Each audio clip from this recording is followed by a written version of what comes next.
Testing 1, 2, and 3. Want to make sure everything's going well with the audio. Something weird's been happening where, like, sometimes I'll use Chrome and then the audio won't come out right. It happens like once in a while. So please hit a 1 in the chat if the audio's good. Let me do a quick check. I'm going to do a quick check on my end. See everything's coming out well. Check. I'm going to do a quick check on my end. See everything's coming out well.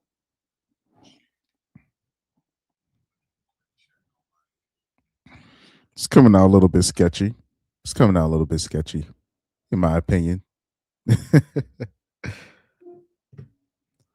coming out a little bit sketchy. But anyways, let's see if we can fix that. So we got a lot to tackle today. I debated whether or not if I was going to cover Anton. I might have to save Anton for tomorrow.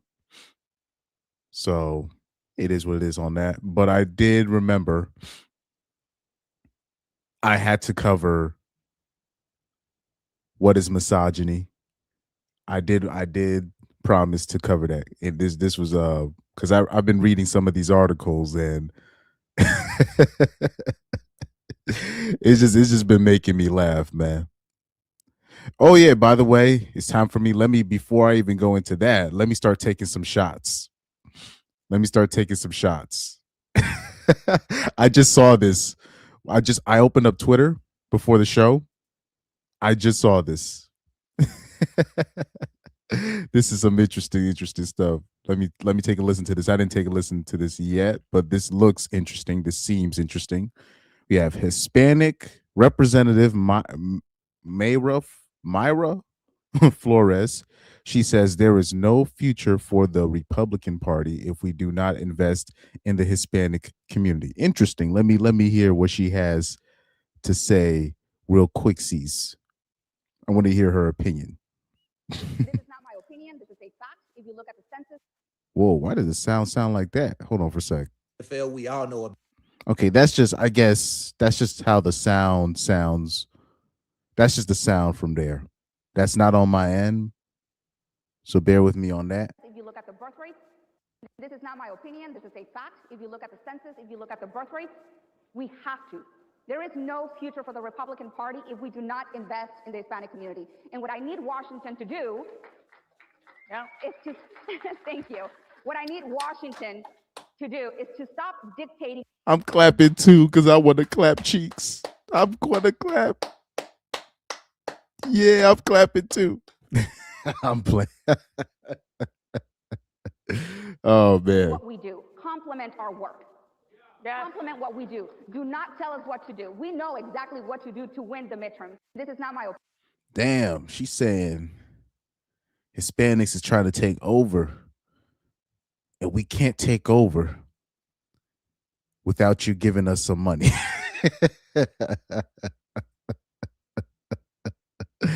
He said, yeah, women telling everyone else what to do, typical. Now, like I said, on this channel, I know it's a little bit different. I don't really go in on the Hispanics too much in terms of, oh, we need to keep them out the country. The reason why I don't complain about this is because this could have been easily stopped, but because of other things, this was allowed to happen. It's too late to complain about these things. And I even heard, and that's been my stance when it comes to immigration in this country, but specifically when people talk about the so-called when his with the Hispanics or the Mexicans or whatever. I never really cared, and I care less and less now. And it's too late. I even heard Nick Fuentes. He didn't repeat what I say, but he echoed my sentiment. And I was like, and when I saw that, I was like, you see, I told you guys it's too late because this could have been stopped a minute ago. Now, back to the foolishness. Myra Flores. Woo. Where would you rate? I'm gonna play it again, but I'm not gonna have her talk. Where would you rate her? I would rate her out of 10. What would you guys rate her?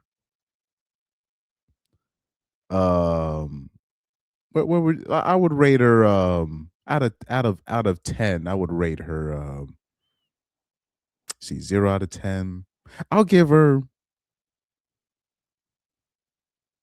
yeah, I'd agree. A 6. Yeah, she'd be a strong 6, a strong 6.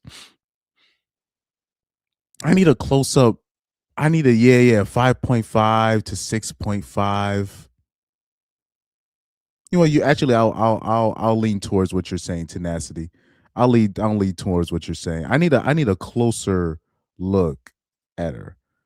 Oh, first of all, you already know she for the streets. She got that white nail polish. White nail polish. That is streets. You said I got to see her without the makeup. That is true. Let me Oh, so Tenacity says, Chris, I actually like the woman in the middle of the video. Okay, let's look at the women in the other women in this. Because I'm like I said, I'm not playing the sound because I don't care what they have to say. These are female politicians. But let's take a look at the women in the middle of the video. I don't know why I can't find it. Here we go. Oh, he said he liked the women in the middle. he's he's trolling. He's trolling. He's trolling. I just see this I just literally see a humongosaur in the middle and somebody that looks like Melania at the left. But let me get because I'm looking at look if you look at Myra Flores, she's got the physique. She's got the physique that that ninjas like. We got to get a closer up, a closer photo. Myra Flores. Oh, uh-oh. She's 40 years old. So you already know people are gonna try to hit so they can fulfill their fulfill their MILF, you know, fantasies, right? Let's see. I would rate her. Yeah, this would be a 5 out of 10 actually. Now that I'm looking at these photos, she's a strong 5 out of 10. Like a strong 5. Cuz them Gordita jeans, they're she's fighting the Gordita jeans as strong as she possibly can, but man, nature's gonna take its course in a little while. You know, she need to she better stop playing. She better be at that gym every every day. Every day. Oh, he said you like, not me. Oh no, no, no, no, no. I would never. I would never. Oh man. I would never. He says just kidding, Chris. Oh yeah, I see that comment. But anyways, you said 4 out of 10 because of the bird hands. I think you missed it. Well, damn, 4 is harsh. That would be harsh. That would 4 out of 10. I feel like that would be harsh. I think a strong 5 out of 10. A 5 Tenacity said 5.5. I would say 5.5 out of 10. I think that's fair. But yeah, we already know white. Yeah, shout out to Pyro. He says white nail polish having raptor claws. Yeah. Pyro said anything over a 6 is too high. Yeah. 4 out of 10 for the bird hands. I would say, you know, let me take a closer look. Myra Flores for Congress. Let me see what else we got. Yeah, them Gordita jeans. I'm looking at her feet. Them Gordita jeans, boy. Oh man. Myra Flores. Yeah, a strong 5 out of 10. First Mexican born Congresswoman in American history, I am committed to building a brighter future for our children. Proud American, America first. And also when it comes to, the Hispanic community, um, my take, my real take when it comes to the Hispanics, honestly, is look, all right, if we really gonna do this mass deportation thing, fine. But I propose we do this. We keep the women, men gotta go. How about that? How about that? We keep the women, or the pretty ones, right? We keep the pretty ones, we keep the maids, keep the pretty ones, and the men and the boys, they gotta leave. How about that? I think that's fair. I think that's fair. We keep the women. Hell yeah, women can stay. Anybody else that's just advocating for just all Hispanic Hispanics to leave? Nah, not me. I ain't for that. I'm for the hoes. The hoes can stay. The hoes. We take female prisoners in this on this channel. But anyways, somebody's gonna clip that.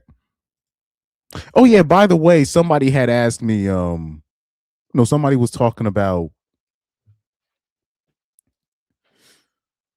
somebody. Yeah, somebody asked, or they were proposing. How do I say this? How do I say this? They were talking about the women that treat them the best, right? Internationally. Now, for me, it's it's a bit of a good rainbow on there. So, like at least a good variety of women that have treated me well. I've had black women treat me well, white women, Latina women, Asian women, you know what I mean? But me, I prefer the Venezuelans, right? For me, you know, that's just me. The Venezuelans, and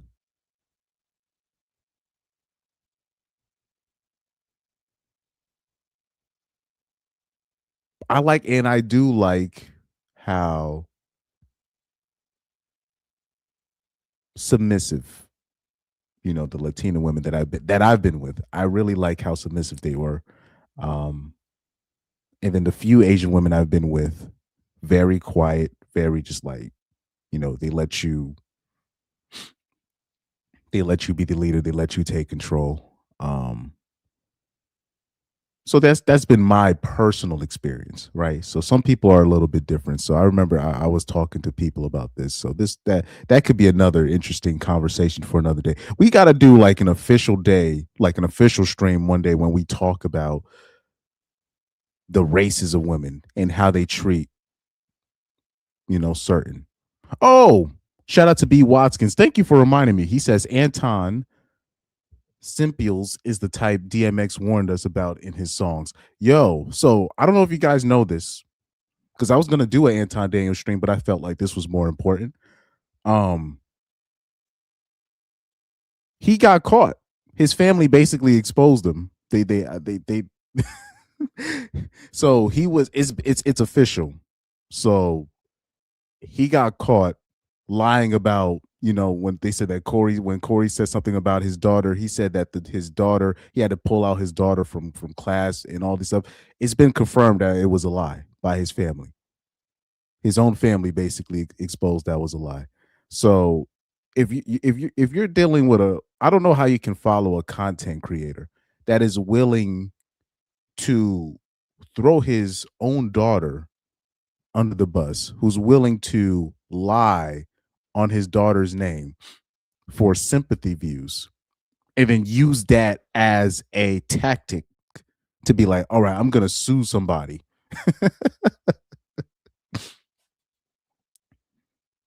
Like, that's low. Now, I already knew he was lying about that whole daughter situation. being so-called traumatized by Corey saying what he was saying. I already knew that was a lie, but that was just me speculating at the end of the day. I didn't have any definitive proof, but anybody with common sense should understand Corey Holcomb ends the show at what 2 a.m., 3 a.m. at night. Anton has a show at what 11 a.m., 10 a.m. How does she even get how does she young people that age don't even watch the 5150 show? So that should have been common sense anyways, but it is what it is. So I will do that Anton Daniels stream at a later point in time. Pyro says the brown pill is taking over. That's why many people want to have immigrants deported. Well, unfortunately, and I know white people are not going to like to hear this. I really don't care particularly when Caucasian people start complaining about Indians taking over, Mexicans taking over, because this could have easily been curtailed. Easily. I'm talking about a long time ago. But conservatives, or particularly Caucasian conservatives, were a little bit too concerned about what FBAs were doing that they were willing to let other people in as long as they were pro shitting on FBAs as well. You know what I mean? So if they took a fraction of that energy, like I'm talking about just a fraction of that energy that they had for other black people, but specifically for FBAs, if they took a fraction of that energy and shifted it into keeping the borders safe, sorry, keeping the like really protecting the borders. Number two, ensuring that making sure that you don't have CEOs or people that are running these companies uh, selling out the average American man and woman for cheaper labor overseas, cheaper for cheaper labor. If they actually kept a fraction, if they took a fraction of that energy that they have for FBAs and really put it into holding those CEOs accountable for selling out the average American uh, worker, this would never be a problem. I'm talking about never. So at this point, it's too late. As it seems like, particularly when it comes to the Indians, like like Indians would get like certain I would see when I was growing up, I would see Indians get certain gas stations, get certain properties, certain stuff that I saw other ninjas they wanted to get something like that, but they were never able to get the loans. They were never really able to get those kind of opportunities to own something like that.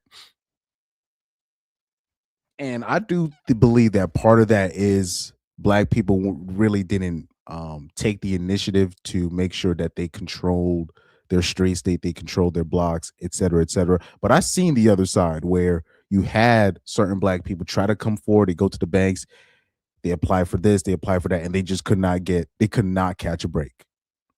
But then Indians would come over and they would get this gas station, they would get this corner store, this, and they're able to just economically empower themselves, and they got a lot of help from Caucasians.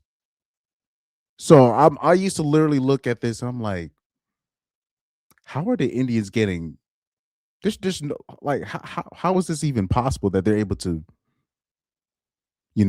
and now when it comes to family formation, when it comes to the groups of people with the highest, when it comes to family income, it's a lot of It's a lot of people from the Middle East, a lot of people from the Asian community. And then when it comes to just population in general, in terms of population increase, who's having the kids, it's those communities plus the Hispanic communities. And this happened under white people's watch. They got to take that L. Like, so Like I've even seen like there was like certain Caucasian creators that they would tell me, "Look, Chris, you gotta what's your viewpoint on that?" I'm like, I mean, that shit got nothing to do with me.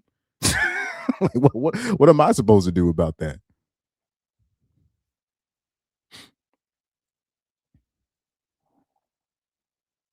But that's another topic that one day I will I will definitely go in on, because I'm not that's not even a fraction of what I have to say about that.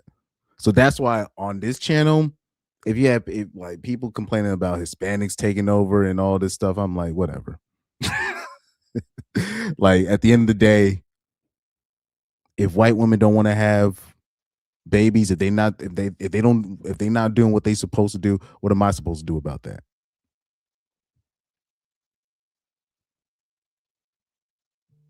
I think people need to look at there's a lot of stuff that happened in like the 60s, 70s, 50s that the government ran on its own American people, black and white, that people really need to look into and be like, what why all this energy for this when they could have been doing that? So these are things once people really study what the American government allowed, what they were focused, the things that they were focusing on, it's like, bruh, come on. And you're seeing it today. Like it's still the same nonsense. But anyways, I got these articles all set up though. 4 women on how red pill content destroyed their relationships. We got trending on Twitter right now. TikTok video revives debate on red pill's impact on men's dating. And you're seeing this everywhere. So this is very, very interesting. But let's tackle this subject real quick. We have Inside the Manosphere, right? They dropped their hit piece documentary, Job Well Done. It was a lazy documentary, but job well done. I would have done the same thing on The Simple Minded. So now people are kind of going through the definitions of things. People are trying to, take a look at what's happening.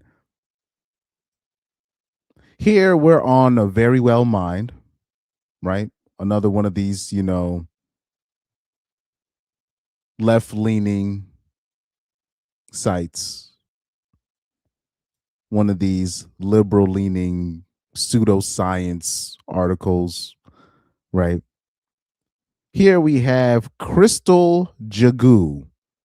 Crystal Kavita Jagu is a social worker committed to anti-oppressive practice who has worked for 3 academic institutions across Canada.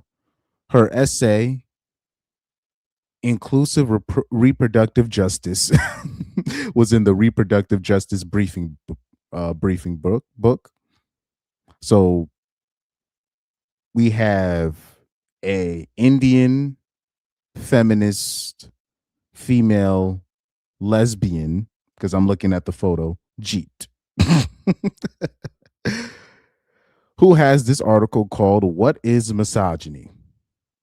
In 2026, what is misogyny? This is some very interesting stuff.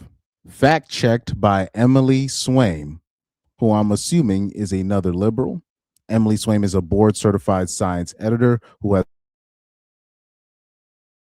top digital publishing brands like Voices for Biodiversity, Study.com, Good Therapy, and Vox. Yep.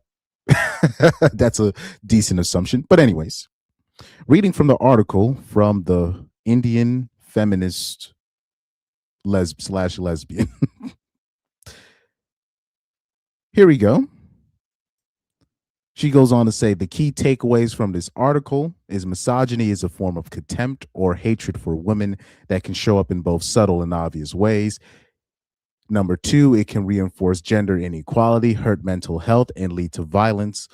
Number 3, challenging misogyny involves awareness, education, and actively calling out harmful behavior. Reading from the article here, from the intro of the article, She says misogyny is a deeply rooted bias against women that enforces traditional gender roles and punishes women who challenge them. While it is often confused with sexism, misogyny is about more than discrimination. It reflects hostility, control, and even hatred of women. The term is often used to describe everyday behaviors as well as acts of violence that are rooted in the underlying belief that men should dominate women. Interesting, interesting, interesting stuff. Interesting stuff. So, in this article, what stood out to me wasn't really necessarily the article, but the beginning. And this is where I say it's basically pointless to be arguing with feminists in 2026. Right? Shout out to Garrett Grant in the chat. Shout out to Garrett Grant in the chat. I want you guys to pay attention to this right here. How to recognize misogyny. They said misogyny can be overt or subtle. Some signs of misogynistic behavior and attitudes include. So, these are the way. Well, how many bullet points they got? They got 1, 2, 3, 4, 5, 6, 7, 8, 9, 10. So 10 signs of recognizing misogyny. So these are, according to her, the 10 signs of recognizing misogyny. So let's take a look at the signs of misogyny in 2026. Number one, expressing hatred for women. That's very vague. What is hatred for women? We shall see. Number two, catcalling or harassing. That's very interesting. We've seen a lot of videos of women complaining about not being catcalled anymore. So that's very interesting. Number three, favoring men over women. So that's a sign of misogyny, favoring men over women. So if you are in need of help, say if you are trapped in a building and you need some firefighters to help you out, if you would rather a man, if you would rather the average man to come to your rescue in a physical sense, if you're favoring that over the average female, that makes you a misogynist in 2026. So that includes women. That includes you ladies. If you're caught in a pickle somewhere and you would rather a man's physical help than a woman's physical help, that makes you a misogynist in 2026. And it's interesting they use these terms, favoring men over women. In what sense? It's just favoring men over women.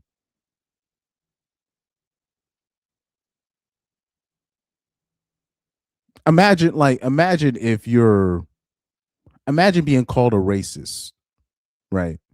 Because you would favor a Brazilian, like if you have a soccer match and you have a 3v3, you have the choice between 3 Americans and 3 Brazilians, right? Or I'll say 3 Polish dudes and 3 Brazilians. And because you favor the 3 Brazilians, that makes you a racist. This is diabolical work, man. This is diabolical. Just favoring men over women. That is a sign of misogyny. That's very interesting. Okay.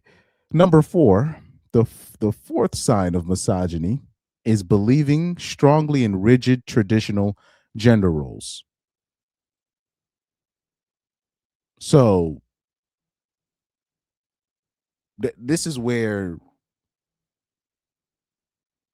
you're just gonna lose as a man when you're arguing with women about these things, because then you're gonna ask, okay, so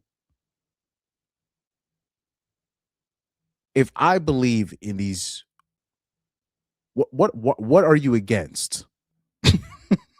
So you say I agree. Okay, what traditional gender roles are you against?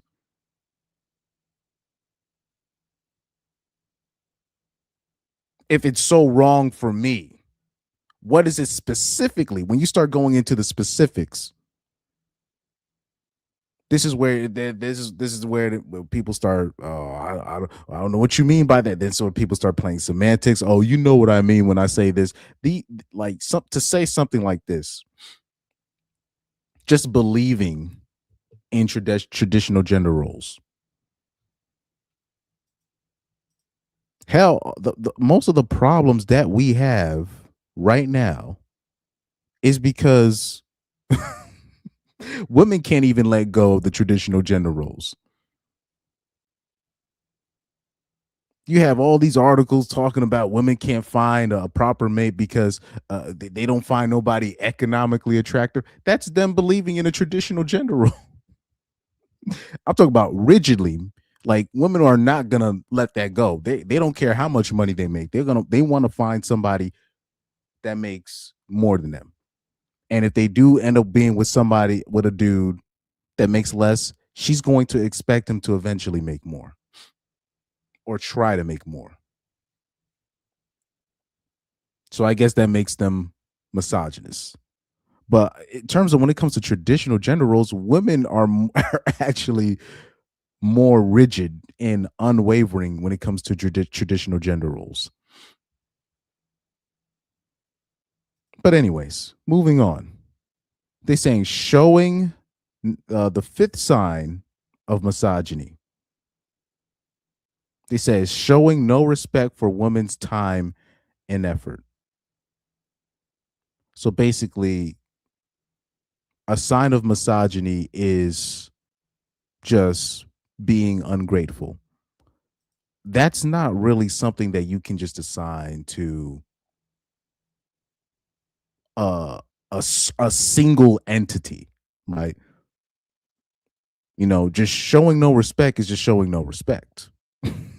Now, in terms of showing no respect for women's time and effort, what do you mean by that? And I know what they mean by that. I know exactly what they mean. They're trying to tie that into, you know, women taking care of the home and, you know, the unpaid domestic labor. That's what they're trying to go into. When they put that sentence, showing no respect for a woman's time and effort, they're talking about that, and then they're talking about women being ghosted. That's what they mean by that. Being ghosted on dates. That makes you a misogynist.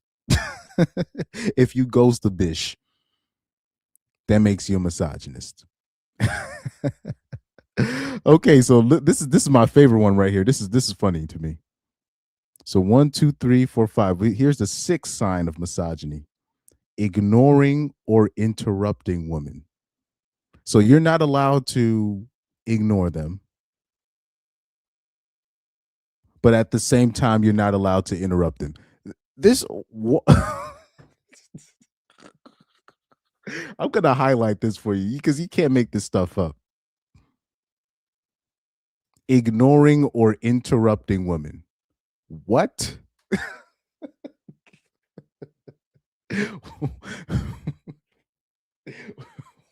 Wait,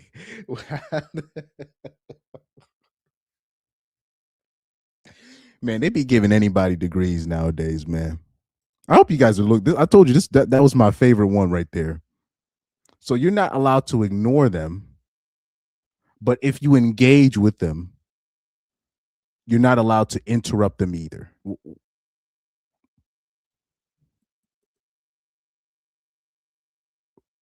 Wow. Oh man. But anyways, I'll say this though. I will say this. Women hate being ignored. So you're actually better off. Is what's interesting if you're a man that you're actually better off telling her what to do than ignoring her. Because if you ignore her, she's gonna say she's gonna act like you're the devil. That is one thing that I have noticed. But I do find it funny that she put in both. You're not allowed to ignore if you ignore if you have a pattern of ignoring women, So if you ignore women, that means you just like not bothering them. So you so special so say if you're a man, if you are a legit man hater, if you're a woman and you're a legit man hater, shouldn't you be happy if a man is just ignoring just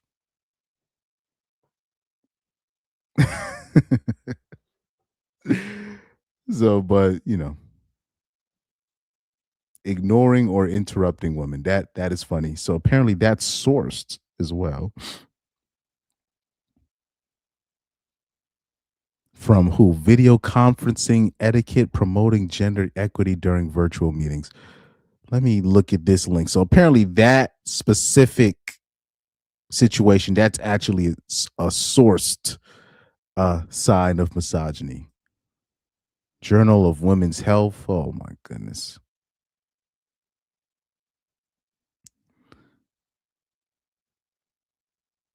Yeah, this is, and these hoes wonder why these diversity, departments are losing their funding and all this nonsense. But anyways, next sign of misogyny is rejecting or stealing women's ideas without giving credit.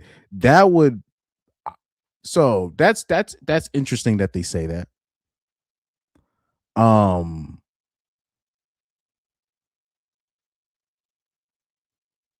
First of all, men are victims of that more than anybody else when it comes to ideas, inventions, patents, money, etc. Most women are not that innovative. No disrespect, right? Because they don't need to be. So it's probably a few women that are that innovative enough for somebody to be like, okay, I'm about to steal your idea. And most likely is going to be another woman stealing her idea, or that woman assisting another man in stealing that woman's idea. So, for example, when I saw rejecting or stealing women's idea without giving credit, I automatically started thinking about all these female comedians that you see up there. 90%, 90 plus percent of female comedians are hacks. And I'm being nice with that percentage. It's basically all of them. It, it's not a whole bunch of original female comedians put that have an original point of view. It's not a whole lot of them. You can count them on your hands. Rejecting or stealing women's ideas without giving credit. Yeah. That would put up that would because that usually women are victims to other women for crimes like that. But that's a whole other story for another day. So let's get to the eighth sign of misogyny is blaming women for conflicts. Oh man, wait, actually, before I begin, let me look at some of these comments so far. Yeah, basically, yeah. Ellis is here. He says, if you are a male and you are not a feminist, you are misogynistic. Basically, that's what they're saying with this list. If you are a man and you are not a quote unquote ally, you are a misogynist. That's what I was about to say. She said, so are women misogynistic because they prefer men over women? So yeah, this is interesting. Let's go back to number 3, favoring men over women. So if you are a heterosexual woman and you prefer men over women, that makes you misogynist. So hey, that might look low key. That she might really mean that, because remember, look at this author. Corey Holcomb taught me this when I first started watching the 5150 show. A lot of this times you just got to look at who the person is making, like who's making this content, right? Let me see if I can do a zoom in. I don't know if I can zoom in on the picture here. See, save image as, no, I can't. I don't think I can zoom in on this author, but let's see if we can find her profile. Crystal Jagu, right? She's a freelance writer. But as soon as you see her, you know everything you need to know. This is something like, oh, this is a fat uh Indian feminist. Let's look at her Instagram. Let's look at what we got here.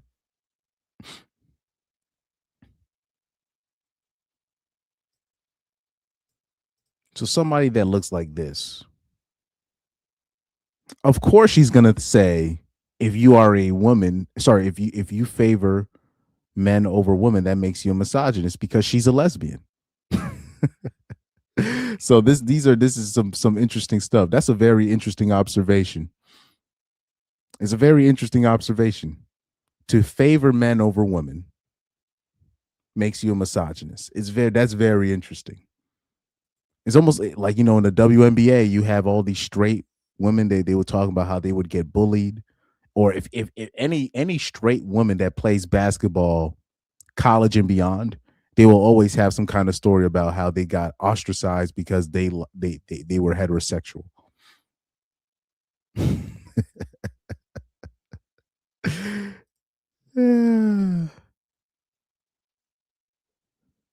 Ellis is here, says Chris Mike seems like acting like a woman is misogynistic. Tyler Perry is in trouble. That's what I was about to say. But they be supporting people like that. But them Tyler Perry types, women be their biggest supporters. That's one of the biggest ironies. Pyro says, don't women hate when men talk to them? And most men don't want to come off as creeps. Exactly. Adam A. Dude said, if you are pro rights but also pro responsibilities, you're a misogynist. Yep. In 2026, man. Ellis is here, says, how about blaming a woman for starting a conflict, which is different than blaming a woman for a conflict? But we already know when they talk about conflict, we already know what they're talking. They're talking about DV. They just don't want to say, she can't outright just say you're not allowed to blame women for domestic violence. She's just going to say you can't blame women for conflict. All these things, it's she's writing these statements, but it's connected to a specific event that may happen, right? So for example, when she says,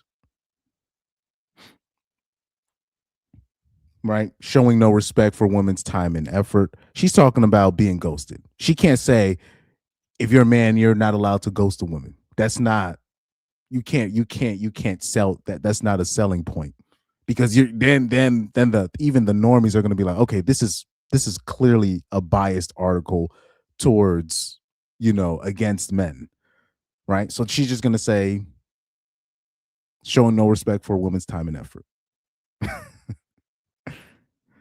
So for here, blaming women for conflicts, we already know. So anytime if women are in a domestic situation or a situation where they get their hands put on them, right? Or even if when we're talking about SA and all these, you're just not allowed to blame women for conflicts, meaning you're not allowed to question her.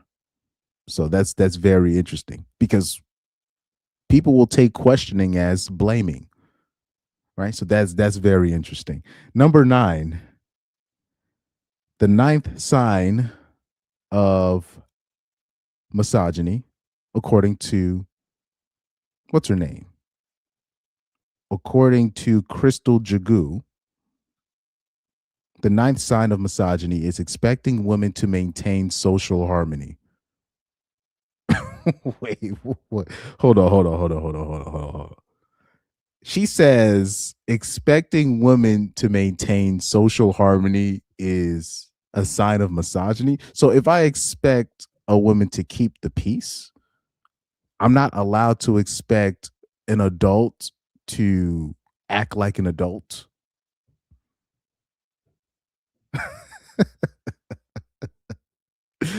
to expecting women to maintain social harmony. Wow, that's a sign of misogyny. Okay, the 10th sign, finally, of misogyny is punishing women for calling out discrimination and sexism. Um,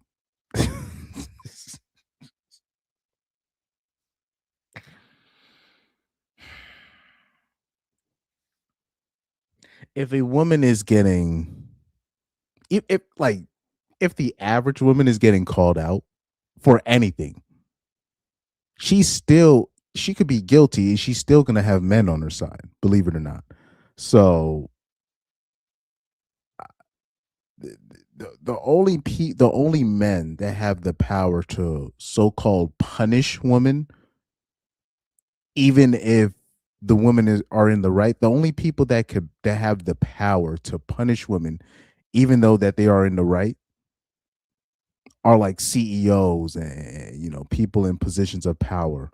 So they need to be honest about this. This is that last part. That was just a shot at basically any men with money and power to basically where they can just make how do I say this and make it without being mean? Because I'm trying not to be mean, but I gotta call it like I see it. That last part, it comes across as women should be allowed to just make baseless accusations without the threat of punishment, even if the accusations have no merit, even if it's a false accusation. There should be no fear of punishment for making up stuff. That's what that last part is coming across to me. Now, people can call me a grape apologist, or people can call me, oh, you're what's it? You're sticking up for the patriarchy. But that last part, that's that's basically what she's hinting at. And you can say I fell for the trap. You can say I fell for the trap, but that's what it is right there. Oh man. That's what I'm saying. Like, even shout out to B Watts because he says even powerful CEO Chad isn't safe sometimes. Like in 2026, no man is safe. All it takes is an accusation. This is the president that unfortunately, technically, male simps has they set that precedent. So we can't go back. G Man, shout out to G Man, man. Shout out to G Man. I've been seeing him in the comments lately. He says blaming the symptoms on the prognosis. Oh man, this is uh this is some interesting work right here.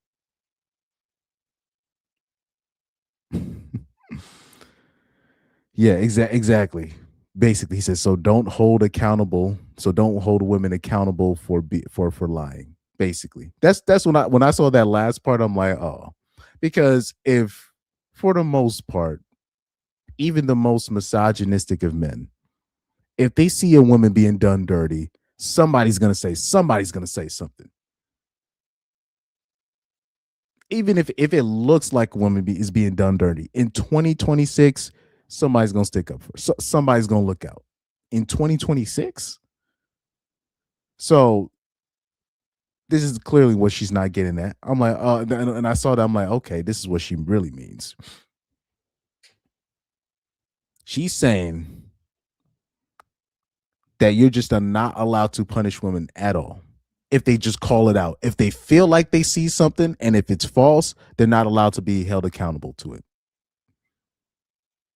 This is very interesting stuff. B. Watkins says the only time I have seen in media where the MC gets more powerful status wise, ironically, is Transformers. Hot Rod in the movie was Arcree's love interest. He says, yet Springer takes up that position while Rodimus Prime becomes a dude, despite being the Chad of the Autobots. The Transformers. Oh man. But even like I said, like but you already said it before. That's all. But anyways, B. Watson says, sorry, Transformer is so old and explores so many themes that I can talk about. It basically shows so many tropes. Oh, you're talking about like, oh, you're talking about, okay. Now I get it. Now I get it.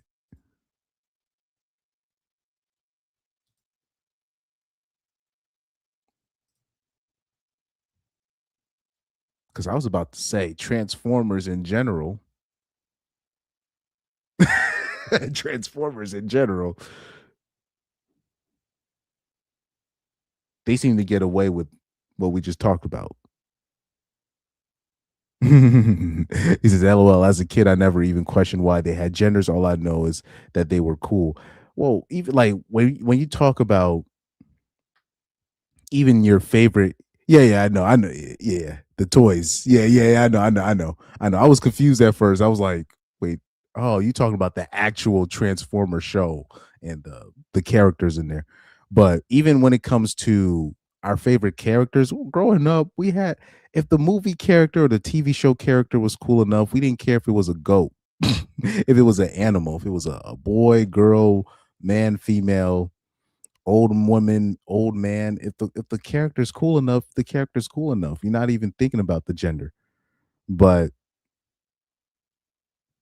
you know, that's a whole other story for another day too. The hidden Decepticons.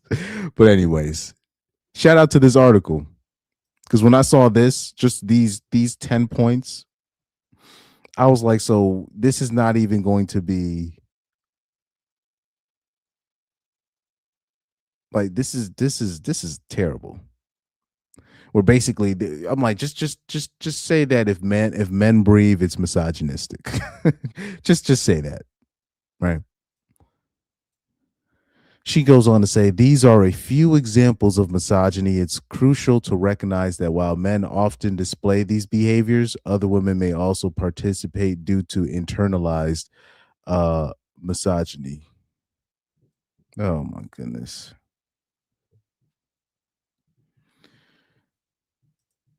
Said while men often display these behaviors. So basically, yeah. So all men are just state we often display misogynistic behaviors in 2026, apparently.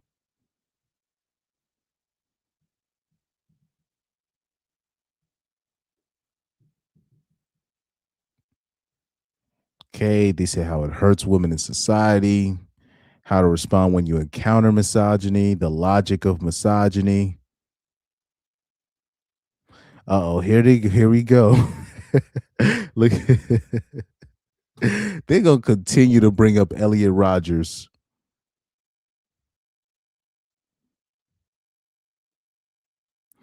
Okay, let's read this paragraph. I didn't read this part. Let me see this.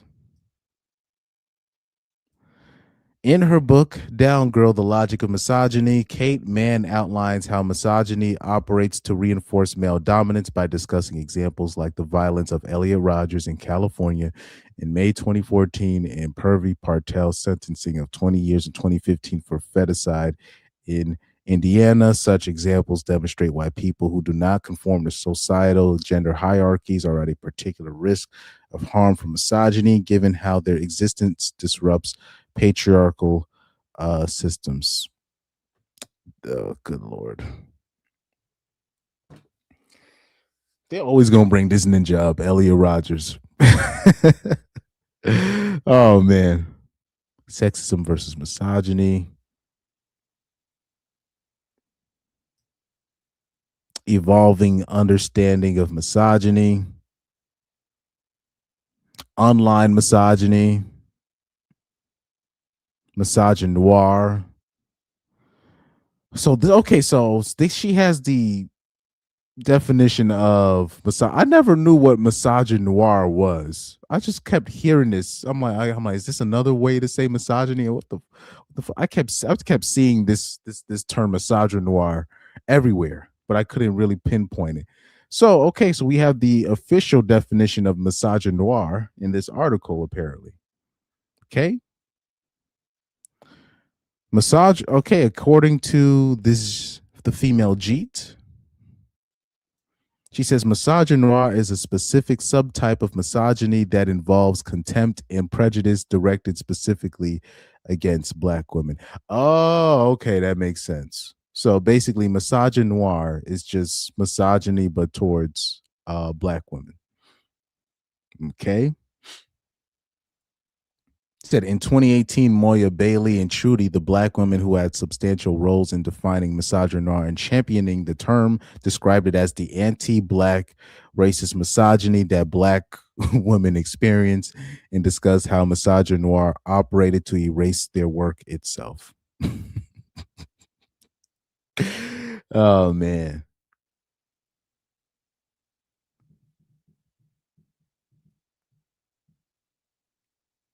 misogynoir. So that makes sense. That makes sense. Oh, then we have trans misogyny. We have trans misogyny. Okay, this is getting funny, man. This is getting funny. Trans misogyny. Oh Lord. Let me see what we got in the comments for that. We got trans misogyny. Wait, just to show you, let me just show y'all again. That's funny.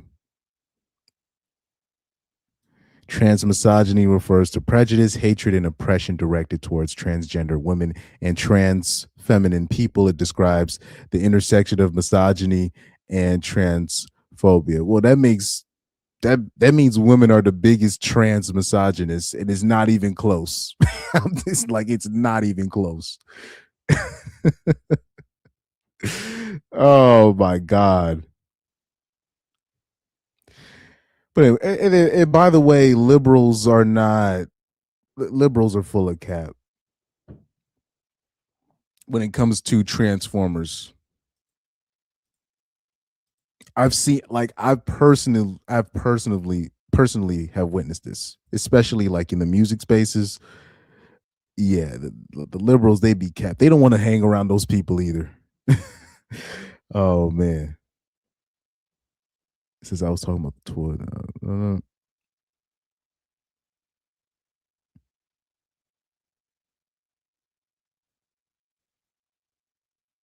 B. Watkins says, I find it funny how even the blue pill authors of Black Library, Warhammer throw a red pill that even the Emperor of Mankind can't keep a woman.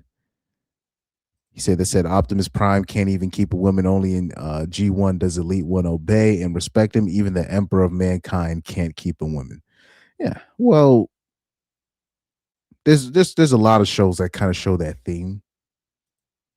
Chris Mike, no, Ellis is here, says Chris Mike, as a man, if you see a woman and don't avert your eyes, you are misogynistic. Oh, yeah. And then also, if you don't avert your eyes, that also makes you misogynistic as well. If you look, like I said, if you look at her, if you look and you don't look, if you look and you don't look at her, that is misogynistic. The Jungle Fever edition misogyny. Oh man. Oh man, misogynoir. Sounds like some dumb strongman hero the boys would show her from a PSA. He said trans misogyny. Now she's just making this up. Yeah, I'm like, I ain't never heard of trans misogyny. I'm like, I ain't never heard of that before in my life. And I've heard of misogynoir because I was hearing black women say it for the most part, but I ain't never heard of trans. I'm like trans misogyny.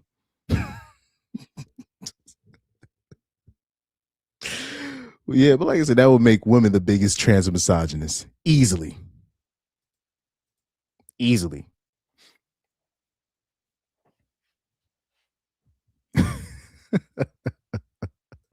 This is some funny stuff, man.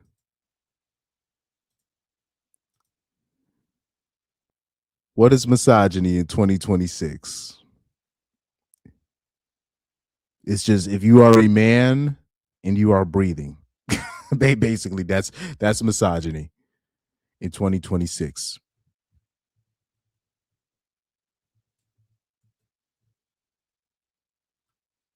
Let me show you something real quick because this is actually related to um this article. I just forgot to bring it up. So I don't know if you guys know this, but Brazil they went viral the other day for passing a law where basically they have these laws now in Brazil where if you do if any it's basically anything that's misogynistic, where they're just trying to make misogyny in just in general. They're just trying to make it. They're just trying to make it illegal. Let me see if I can bring up that article. So this is very interesting stuff. It says the Senate approves a bill that criminalizes misogyny, hatred, or aversion towards women. That includes the crime in the racism law with a penalty of up to 5 years. Proposal advances after approval in the Senate and expands penalties for crimes of prejudice against women amid the increase in cases of violence and femicide in Brazil.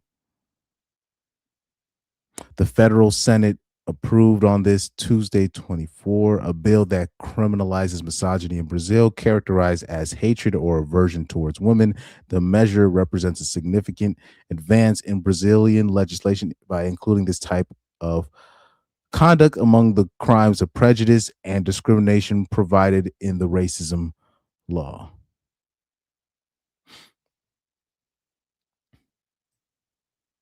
So this is very interesting. Let me go on my Twitter real quick. Because they there was a video that actually explained this, but I forgot to save it. Brazil misogyny. There was a video. Yeah, here it is. I did save it. I did save it. Here it is. Somehow I would have sworn I saved it. Here we go. So obviously the official video, it's just straight Portuguese, but according to the translation, leftist government in Brazil make it illegal to interrupt women in meetings, punishable by up to 5 years in prison. The official crime is misogyny, but the examples are crazy. Interrupting or doubting a woman in a meeting. So I was seeing a lot of these translations, and it seems like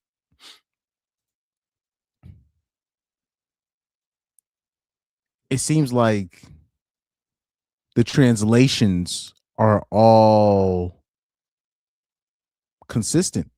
And I keep seeing this thing where they're saying if you interrupt a woman, interrupting or doubting a woman, even in a debate, talking over her. Number 2, 3, asking if she's having a bad day. Feminists say that these are brutal acts of violence against women. He said Stalin would be proud. And then these, like I said, these hoes, these are going to be the same hoes that are going to complain about why our men are not why are they not approaching us. What possibly could have happened?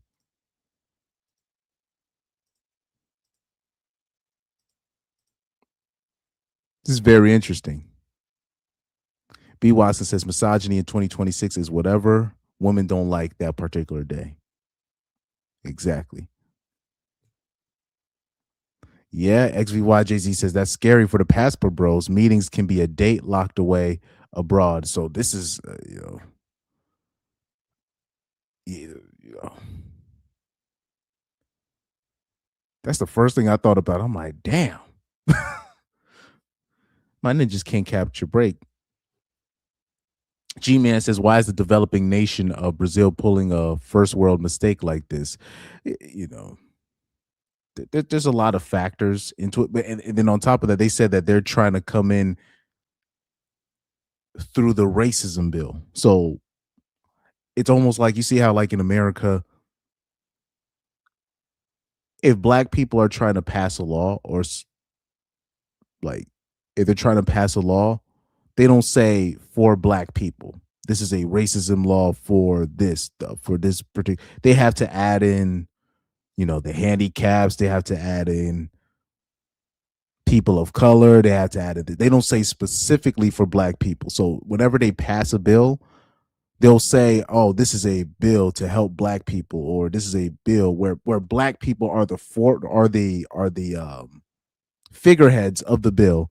But really, they've added gender. They've added uh sexuality, orientation. They've added all types of people under the guise of this is an anti-racism bill, but this is really a anti-sexism bill. This is an anti this bill. This is an anti whatever bill, if that makes sense.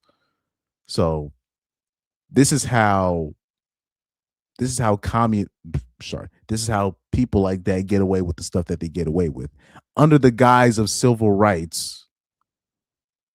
They put all these other things in there.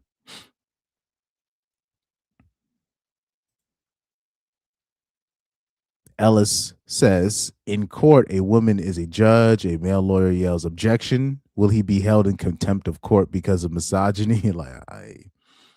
According to these laws, according to these new laws, So this is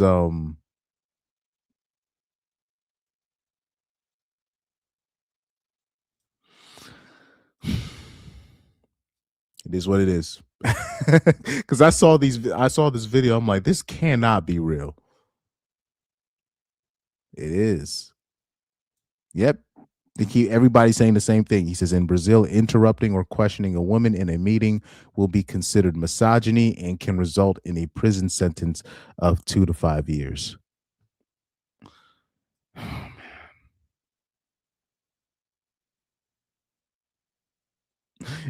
And like I said, by the to the people that you keep saying, well, repeal the 19th, repeal it. I'm like, how? How is that going to happen? How?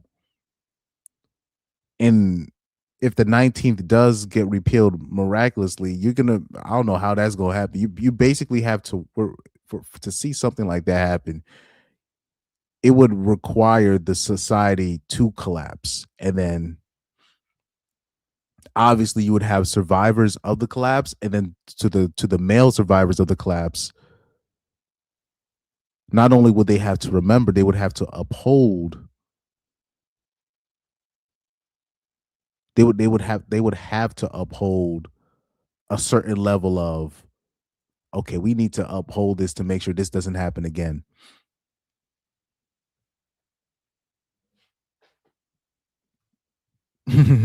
Said, but what if somebody asked, but what if a woman interrupts? Crickets. So women can interrupt men.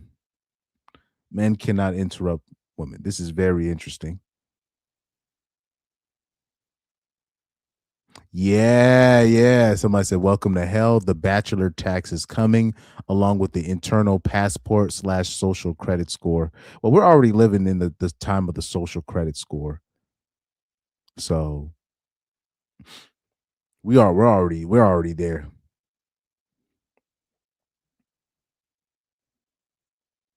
Yeah, one of the reasons though why, like, when we talk about, passports and, like, the countries that are favorable towards men, the reason why I never really said Brazil is because I already knew what was happening in Brazil, like the feminists, the feminism that was spreading rapidly that I keep hearing about Brazil. That's why I didn't really recommend Brazil. First of all, because everybody be going there, and then second of all,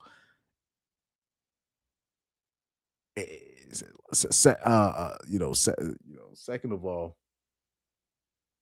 it's just too many reports, too many reports. And then me specifically, since I do follow, I do watch a lot of soccer. I do watch some Brazilian leagues from time to time, not necessarily to watch the games, but just to see the young players coming up, just to see who I'm missing. Um, but it's what it is. Hold on. So let me highlight these two. Oh yeah, Pyro said it passed. Apparently it did. Apparently it did. So XVY Jay Z says bachelor tax, but only for single men. Exactly. He says, "Didn't Aaron Clary predict the bachelor tax?" Yes, and I I had a prediction, back in 2023. It may have been early 2024, but I remember in 2023 I predicted at the time where there's what they're going to do is eventually they're going to force men to be with the women. And I said myself, I said, I don't know how they're going to do it, but they're going to find a way because there's going to be a whole bunch of these broads out here, single, childless, and literally offering nothing to society. And literally they will literally have nothing to offer without a man taking care of them or taking the responsibility of having one of them. So I predicted that like there's gonna be a time where they're gonna just tell certain men, nah, you got to take a woman. And I don't know. I said I don't know how they're gonna do it. I don't know if they're gonna pass certain laws. Excuse me. I don't know if they're gonna do things where if you make a certain amount of money, you got to take this broad on. Like I don't know what they're gonna do, but they're gonna find some slick way to do it. Where if you're a man and you're single, they're going to price you out of being single. They're gonna make it really hard for you, really hard for you. So this is very interesting. This is why you'll even have women they'll complain about men pushing back against female progress because we already know one of the main reasons why you'll see a lot of men get a lot of pushback is because at the end of the day women are not put they're not going to have to foot the bill when it all goes wrong because we already know it's all going to go wrong and who's going to have to pay for it. Men. Women are not gonna they're not gonna have to pay for their like women don't even pay for their own mistakes. It's gonna be other men having to pay for women's mistakes, women's foolishness, women's 304ing around. So this is why it's always women are they come out with these ideas, these so-called innovative ideas, and men are like, no, absolutely not. There's a reason. you know but anyways, XVYJC says, I have a feeling they will restrict single men from traveling overseas. Yeah, I agree with that as well. He says, I have a feeling they will restrict single men from traveling overseas so that there's no other option but to stay in the US and date women. I agree with that as well. They're gonna eventually, that's why I said for the men that have already moved out, that have found a way, they're winning because there's gonna be a time where it's literally gonna be all these hoes with literally not this people go what are we gonna do with all these women and the government are gonna have is gonna make some interesting decisions. Oh yeah, I've seen that. XVYJZ says Colombia already has turned away men from entering if you have condoms in your luggage. No joke, look it up. I've seen that. I've seen that. I've also, there's certain countries now you need to have a certain amount of money in your bank account if you want to enter that country. So Brazil had that, and there was another country that had that where basically they get to look up your bank account and you need to have a certain amount of money to enter. So basically they're just saying no more broke ninjas basically coming through. And if you are going to come through, you better have some kind of money, you know. So that was very interesting. So if they're willing to do that, eventually it's gonna be a case of like if you're a man and you want to travel, they're gonna put a limit to that. They're really so like if you want to move, if you want to get your passport, this is the time. You better do it before it's too late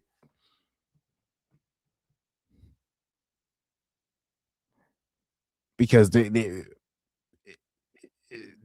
can't get men to buy into this system. They can't get men to support this country. The average men, they're like, there's literally nothing here, right?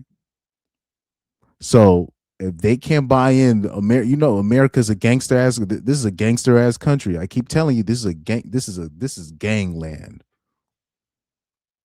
They will offer, they will give you a choice, quote unquote, and if you don't take that quote unquote choice, they will find a way to force you.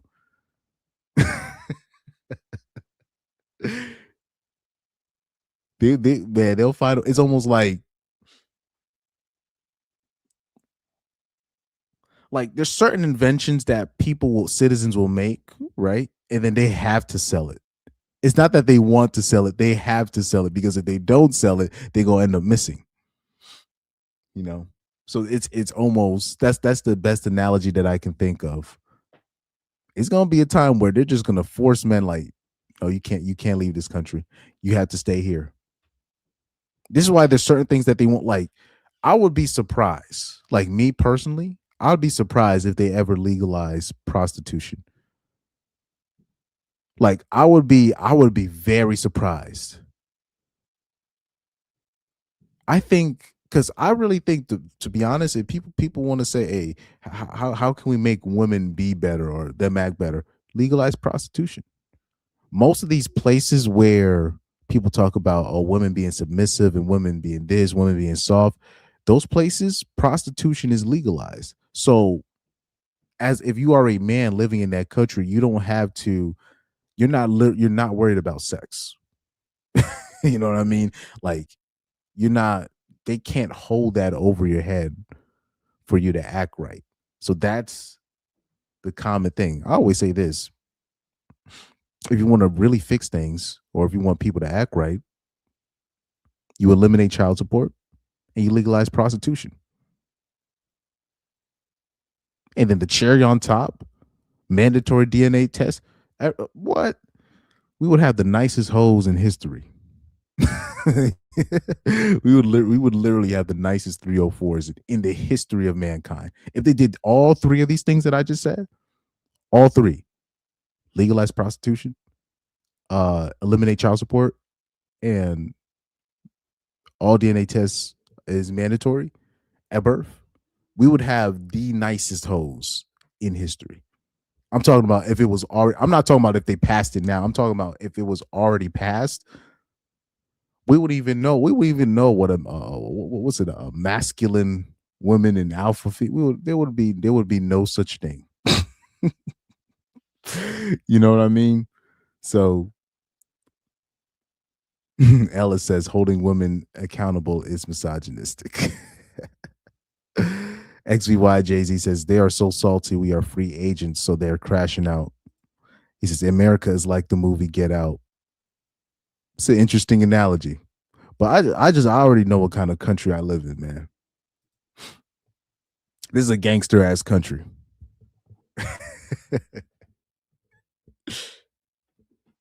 Like I said, if you are a innovator, if you're one of these people that make inventions and all these things, just understand, like, uh was it when Apple went to Dr. Dre? It was like, okay, we're gonna pay you this money and you're gonna sell me your Beats, the Beats headphone, and we're just gonna take over. He had to take that deal. If he doesn't take that deal, then all of a sudden you're gonna see the next day Dr. Dre accused of SA in 1992 on a train to Quebec. That's this is what happens if you don't if a certain company wants your product, if they want it, you better take that offer. They're gonna offer you that money, and you're just gonna have to take it.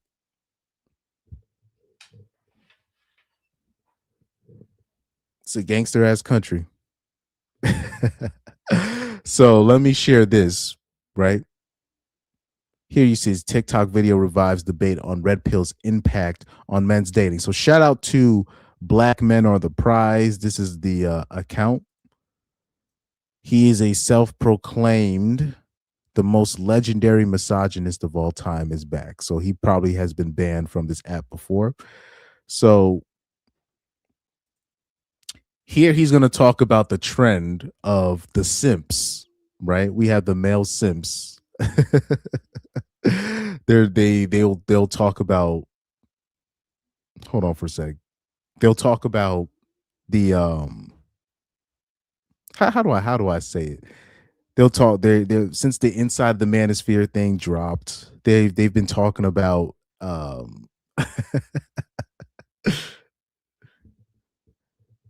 how, oh my gosh, look at these losers. I can't believe these men have been watching Myron Gaines and HS Tiki Taki and all these people, Justin Waller and all these people. So it's been a whole bunch of content, right, saying this. It's hilarious. A whole bunch of dudes, look at these losers watching these things, and they're really, what they're trying to do, they're trying to save, they're trying to prove to women, hey, I'm not one of these guys that watches this red pill stuff. I've been seeing a whole bunch of that lately. Hold on for a second. I gotta drop a text real quick. Doing the stream. Here we go. Said the false illusion of choice. Dre God 486 says they are already testing the flight restrictions with the TSA not being funded right now. They will try to limit us from travel. That's what I've been, So I've been, because people saying that, ICE doing the TSA job right now, this is a good thing. Oh yeah, man, they're doing a good thing. And me, I'm looking at this, I'm like, nah. I'm looking at the future. I'm like, they're gonna do it where, if you're a man, if you're single, they're not going to allow you to leave. I believe they'll do it. They'll pull it. They're going to pull it. We need to save this country and all. No, get me out of here.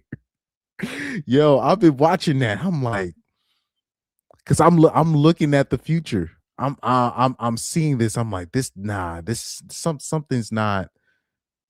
Nah, something's not right with that. But anyway, that's just, like I said, that's just us. You guys are a unique, group of people, right? you guys, you guys are a unique group of people, to keep it a buck with you. So because most dudes, or most people that are on our side, they're just gonna look, oh man, this is good. I'm looking at this, and I'm looking at, nah. Like, just in the future, I don't think that's not gonna serve us well. But anyways, yeah. Pyro says, I'm better than these RP losers. I won't take advantage of you. I'm the good guy. I've been seeing a lot of those. But shout out to this man here that I'm about to show. He's about to debunk, he's about to call the simps out, for saying, the red pill content kill dating, which is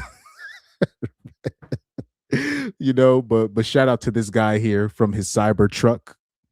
He's gonna drop some knowledge for us.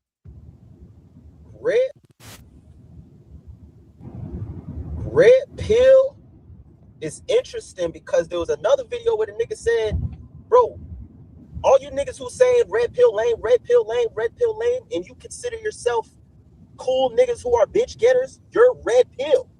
You just don't watch red pill content. But you Exactly. You don't have to claim red pill to be RP aware. We've had plenty of people. First, there's plenty of people that watch my channel. They're not so-called, they don't align with red pill, but their life is very their life already proves that they're already ahead of the game.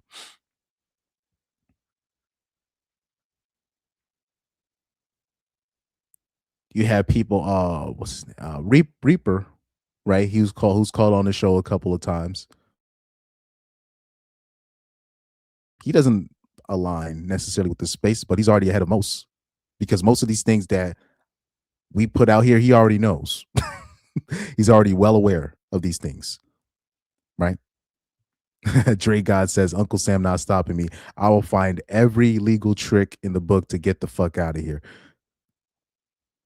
Yeah, as a man, like, shout out to Corey Holcomb. He said, if you are a man, he was specifically talking to black men, but I think this this applies to all men. If you are a man and you want freedom, you want to live a certain type of way, you better have an escape plan.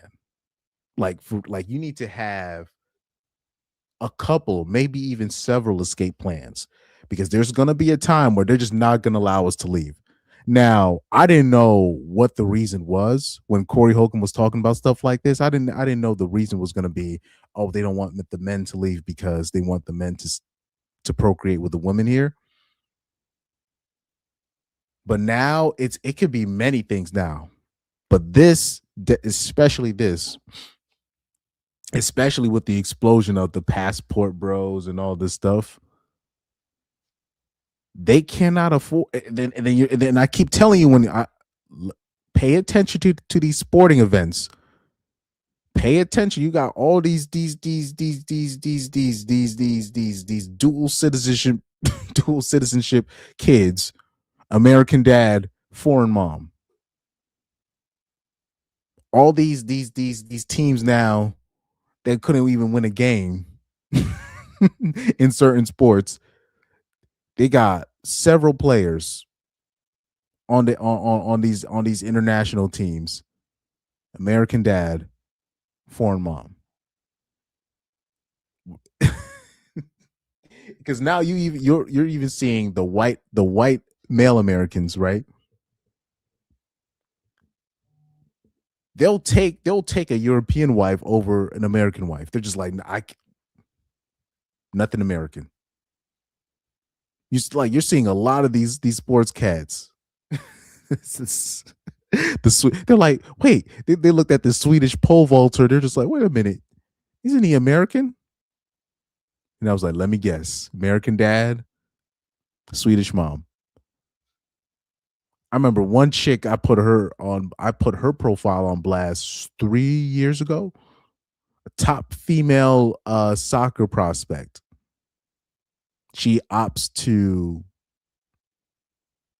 represent Guatemala instead of America. And I'm like, oh, let me guess, American dad, mom from Guatemala. I've been watching this. I'm like, yeah, this is not good. Eventually, they're just gonna be like, nah, no more. It's an arms race. At the end of the day, it's an arms race. Pyro says that's like saying you're not religious and go to church, but you read the Bible and you pray to the Lord. XY Jay-Z says try to get a visa for at least a year in a country you enjoy so you can open a foreign bank account. That's all I'll say. It's an interesting strategy. We won't dive into that, but that's more of a, because like I said, I'm not a financial, channel, but there are ways to get around. There are certain ways to get around these obstacles that they put forth. You have to be very creative. You have to be innovative. You have to think outside the box. And then on top of that, you need to see these things coming before it happens. I was a victim of this, right? In 2018, Riza Islam was talking about there's going to be a time in America where you're going to need a pass. There's going to be a virus happening years down the line, and then they're going to force Americans to take certain shots. And if you don't take certain shots, you're not going to be allowed to do this. You're not going to be allowed to do that. He said, I have this religious exemption form that you can fill out. This was in 2018. He said, this is a religious exemption form that you can fill out. You can use this so you can get yourself out of taking the shot. But once this happens, you can't get the form once the mandates start happening. You can't get the form then. You better do it now while you can. And if you're really thinking far ahead, you got to be like, okay, I'm not even Muslim or I'm not even Christian, but let me just get this thing out the way. So when this shit happens, hey, I'm a Muslim. You can't force this on me. This is my religious exemption pass. okay, I don't have to take the shot and I can go wherever I want. What they're going to tell you, oh, you're not a real Muslim in America? No, no, no, no. You got to take advantage. Take advantage of the religious exemption laws. Claim that religion so you can do what you need to do. Now, unfortunately, I was too late. 2020 happened, and then what I had to do to get around what I needed to do. I had to get me a connect to get me one of them passes without me taking the shot. You know what I mean? So, but that luckily I bumped into the right. I bumped into the right person. I just happened to bump into the right person. He said I was at one of my jobs and I just happened to be talking to a person who didn't see me as a bitch, didn't see me as a hoe or anything. He was a hood ninja that had a connect. I just happened to ask him, I'm like, man, it would be nice to have one of them passes. He said, oh, I actually got one of them. I was just like, oh shoot. I told him straight up, I was like, I'll pay whatever. Get me one of these things, meet me at this, pop me one of them things so I can. Let me see. I think I still have, because I hid it in one of my video games. But anyways, I'm gonna leave that alone. Oh man. But anyways, oh sorry, I went way off topic. You abide by red pill, like you operate as a red pill man. You just got red pilled by real life experiences. The target audience of the red pill content is niggas for whatever reason did not get that lesson. We're talking the blue pill, blue chip, beta male, simp type nigga. That nigga who just feel like provide for a woman and all this extra shit, he did not get that message. So the message is for him. The red pill message is for him. The red pill message had a lot of men. That's why they say, oh, now married men are listening to red pill content. Married men also consume OnlyFans at the highest rate. You would think it's virgin incels that's buying OnlyFans. No, it is married men. It's married men. So my ninja been studying. But anyways. Let me see. I'm on his profile. It's interesting because there was another video where the nigga said. So we got the 5-minute video here, then we got the full 10-minute video.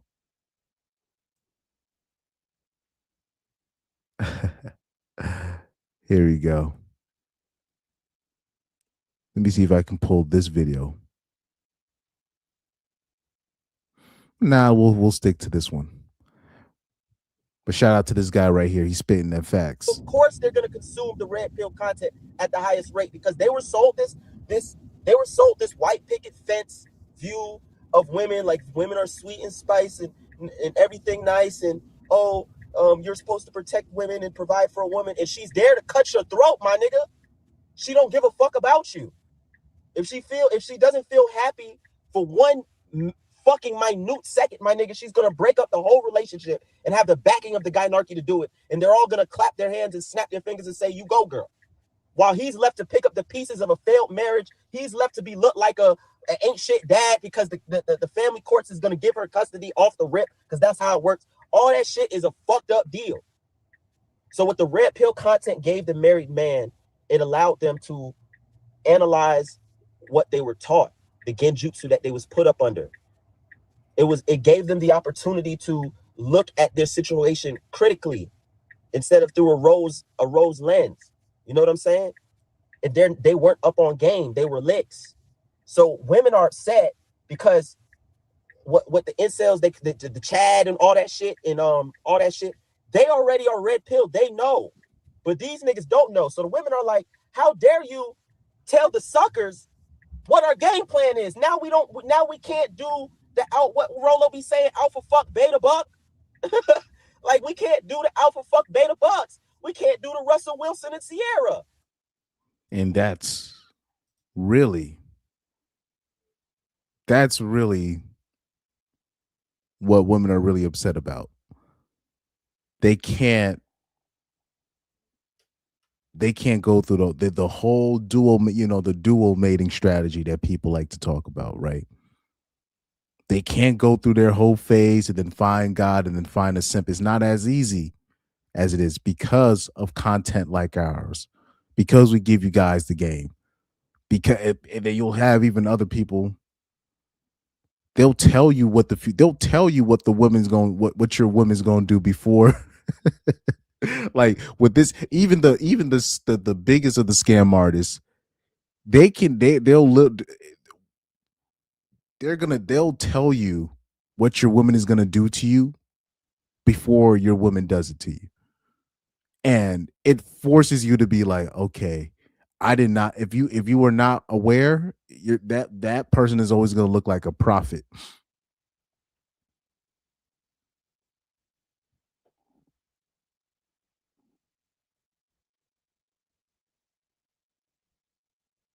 So even the average,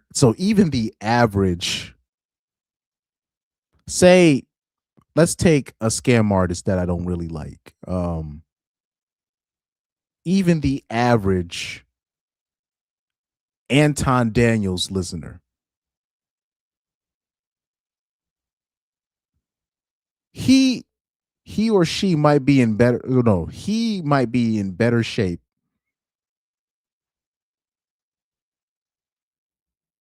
than the normies still, even though I don't even fuck with that nigga at all.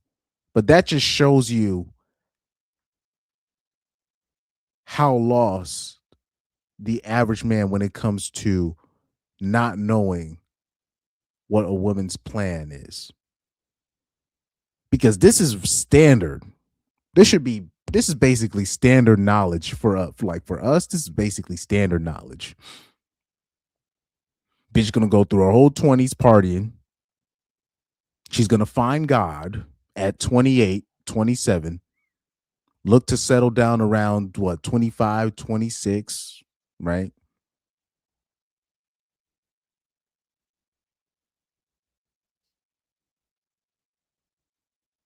She's going to talk about how she got trafficked and how she got tricked and how feminism lied to me. You're seeing a lot of that now. Feminism lied to me. We we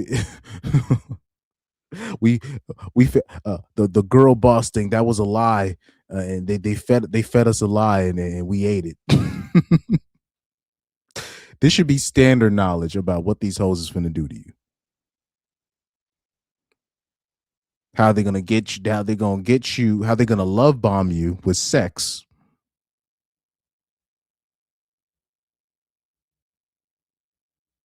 Is either they're gonna do that or they're gonna act. They're gonna say they're celibate and they're waiting towards marriage, and then they trap you like that.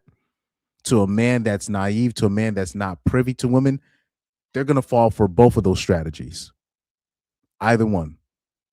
They're gonna get one or two kids out of you, and then they're gonna start acting quote unquote different. But the reality is, she's just going to act.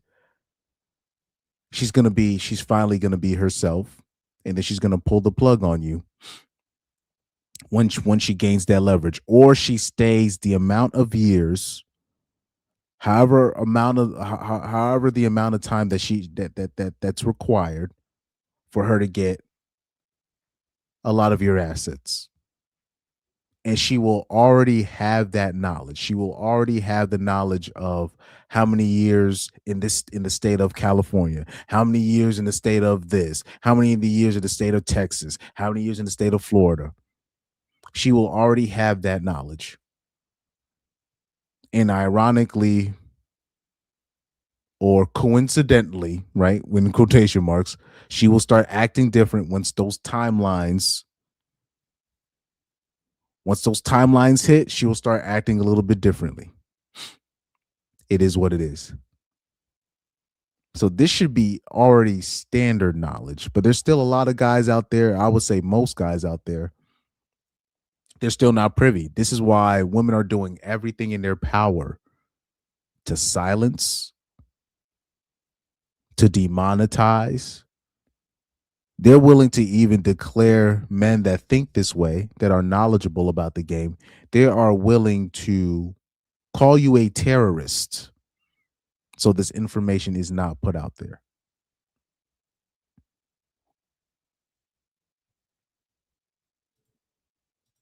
We can't fuck Future and then go marry Russell Wilson. If you put the Russell Wilsons up on game, he's not gonna take that deal. That's why they're mad.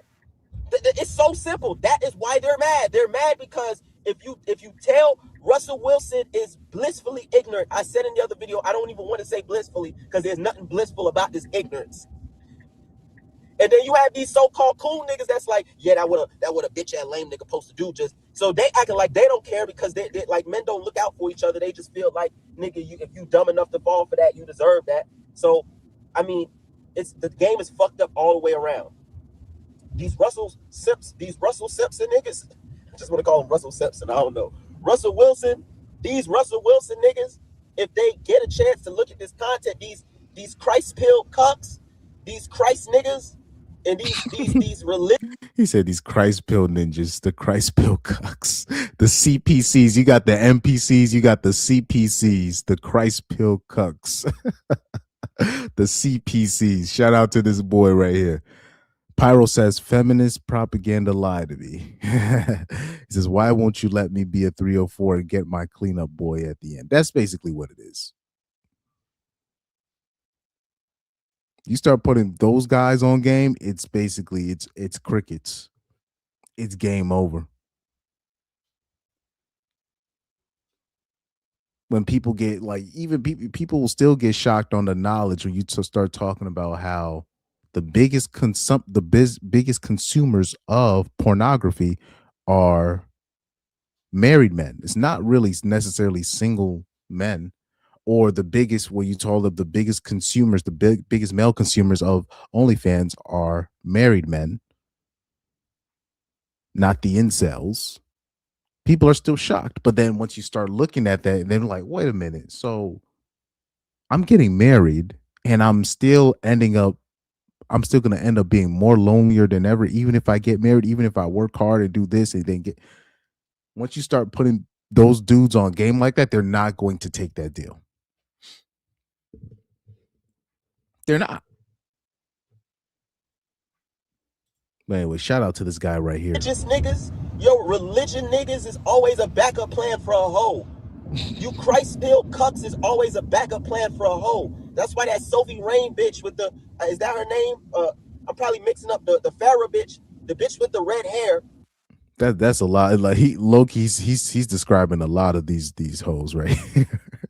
At one time. I know what he's talking about, but I don't even know the name. There's so many hoes that fit in that description. That was on the whatever podcast found her a religious cuck. Oh, he's talking about Nala. He's talking about Nala Ray.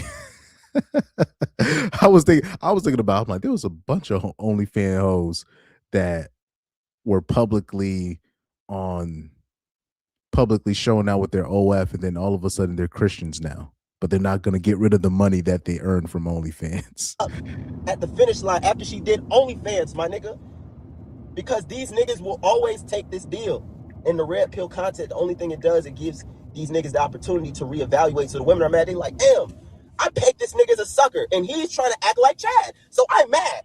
They're mad because the sucker is treating them like Chad, and that's why they're flipping out. Oh, this red pill content, like, no, I only expect Chad to do this to me. Why? You know what's crazy right here? This ninja, he's describing my life. He's describing. Yo. Especially like it's certain women where they expected me to like basically jump into the role as beta boyfriend until they realize I'm not that kind of guy. I know I'm on the nicer side. I'm not gonna raise my voice and I'm not gonna do this. But once they find out that I'm not a sucker, it's interesting, the energy shift, the energy change. It's so interesting, man. As the beta bucks nigga acting like he the catch now. Why the beta bucks nigga won't just pay my bills? That's why they mad, is because the beta bucks nigga won't just like shut his mouth and pay her bills. So she getting on the internet to bitch and whine and moan because beta bucks nigga is not doing what he supposed to do, bro.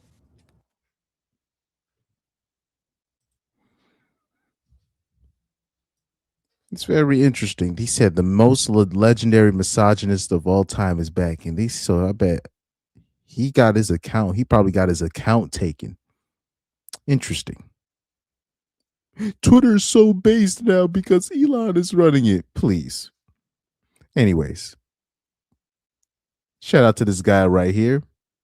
That was a very accurate and powerful rant. I'm gonna have this saved for a while. A very accurate and powerful rant.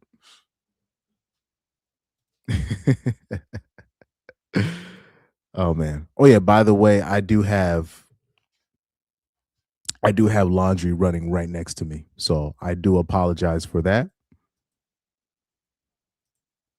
XVYJZ says, Chris, your facts. I'm the same way, but slightly leaning more obvious with my players. So, yeah, that's what this was like. I'm with me. What happens is they expect me to just kind of just okay. I got this guy pegged in as this type of a guy or whatever, and then the closer that they find out that I'm not that, and or on top of that, they find out that I'm like the opposite of a simp, like the complete opposite of a simp, right?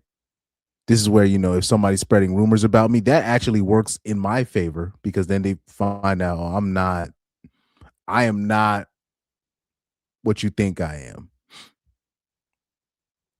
right? And it's just it's very interesting. Like I remember one specific girl. Um, she found where she found out that I didn't necessarily have hoes at the time. I did have a woman that was interested with being with me, and she was having sex with me at that time.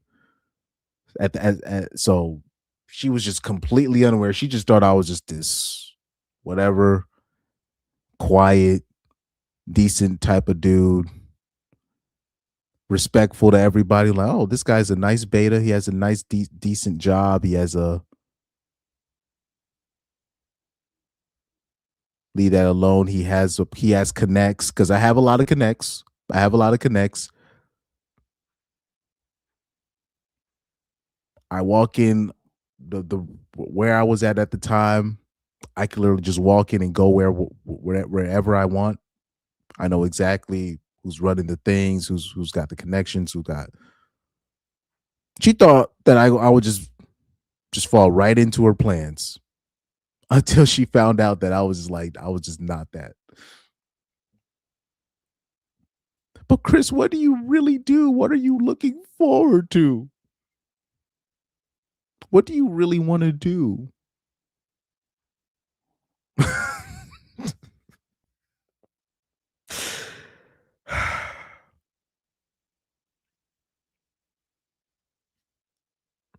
Oh yeah, recently did I tell you recently when they one of my sorry my bandmates, I put it out there, which was a mistake. I think I talked to you about this. I put it out there that I did a performance at a university, and I took up one of the offers from one of the women that approached me. One of the girls, she was 18. So I took her up on that offer eventually. So I put it out there in one of the rehearsals. I was just like, "Hey, what would you feel? Would you guys mind if I showed up with my if I had an 18-year-old team? Would you guys mind?" And everybody was just like, "She's 18?" Everybody like they were just like, "What? Why would you do what?" I was like, "Oh, damn, y'all really not fucking with it. Okay, never mind." But that was a mistake. I put that in the comments. People might have saw that comment. I made that comment on one of Undead Chronic's um, videos where I put it out there. I'm like, oh, it's 18-year-old girl I'm messing with. Now I know a lot of the stuff that we do when we do gigs and stuff is at bars and stuff like that. We do a couple of bars, even though most of the stuff that we do is main stage stuff.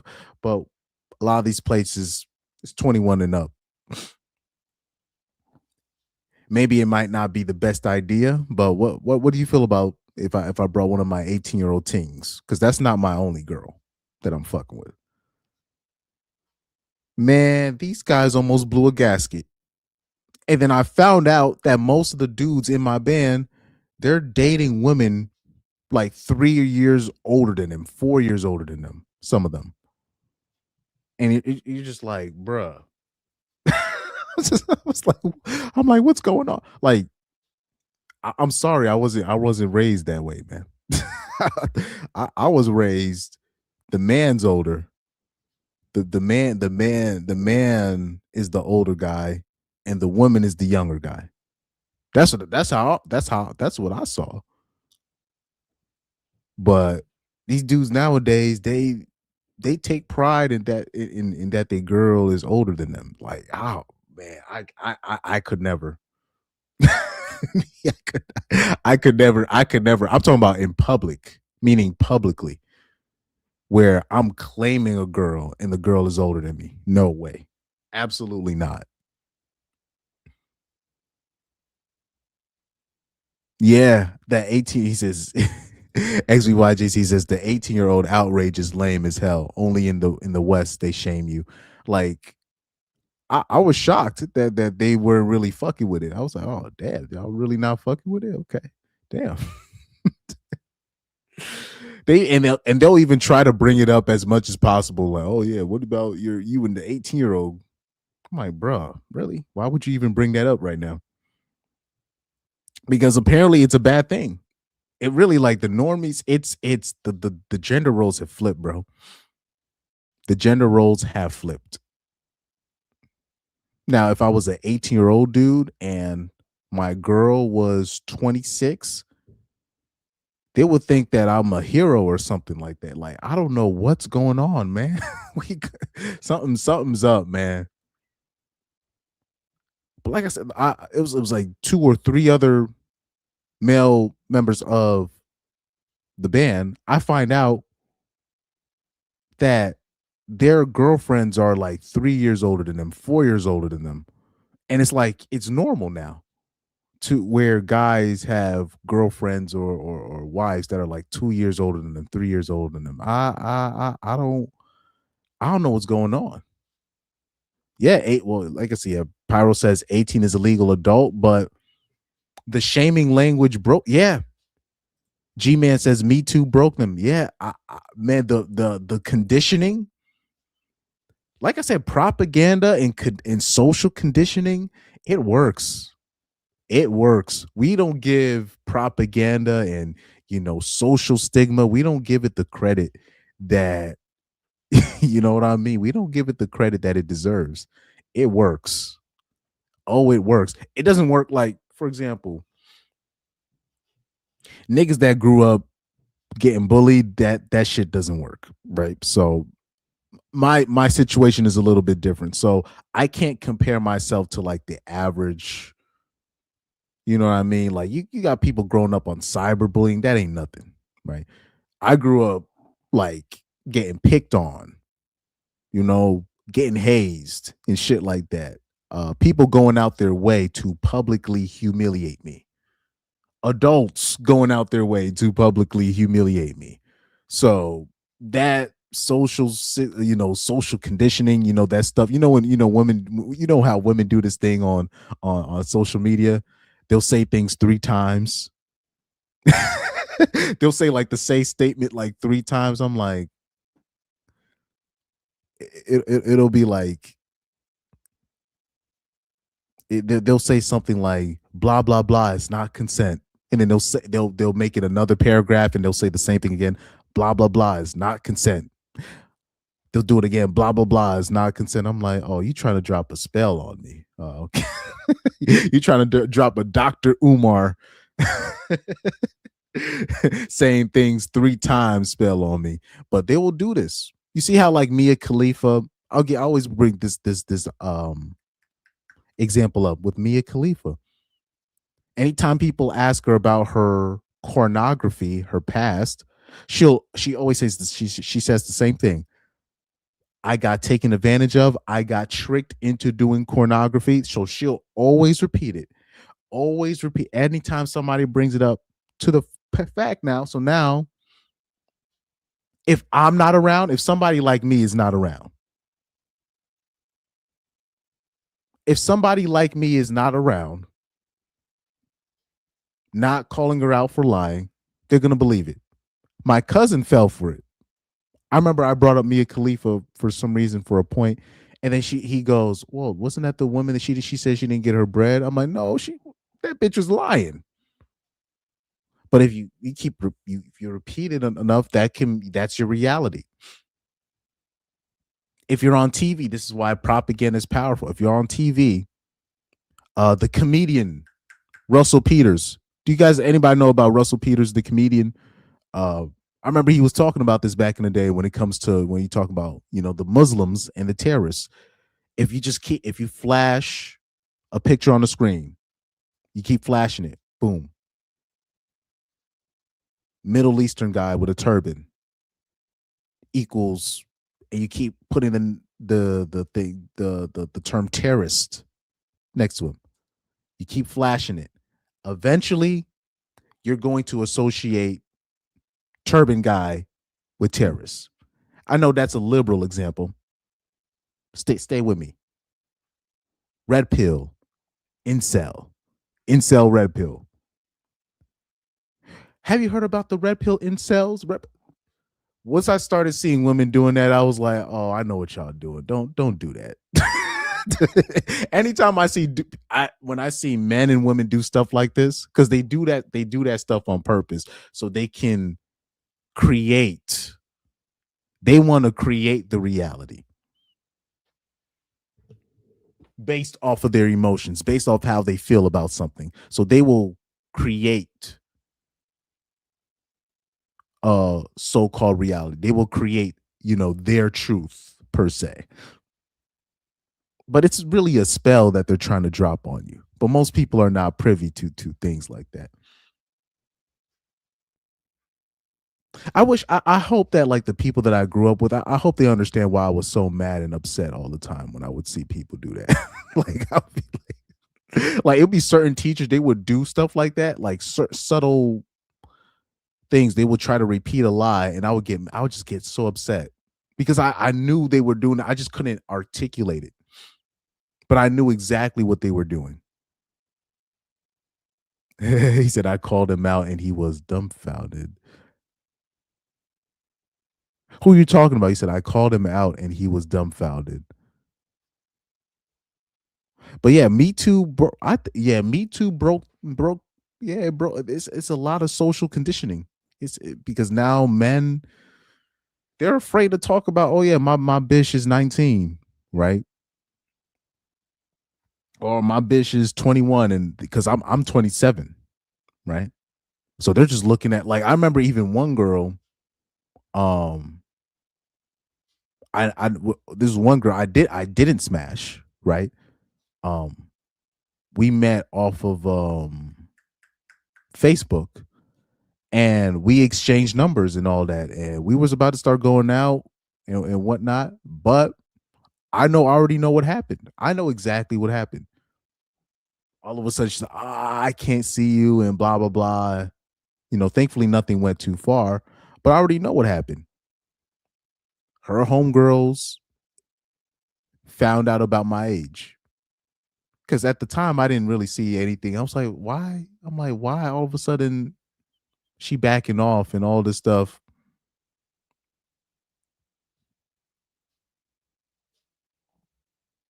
And then I realized, oh shoot, I'm 26. She's 19. Right? And I'm like, I finally realized, oh yeah, I'm at that age where basically now, even if me and the girl are on the same page, her friends, they're gonna see that and they're gonna be like, no.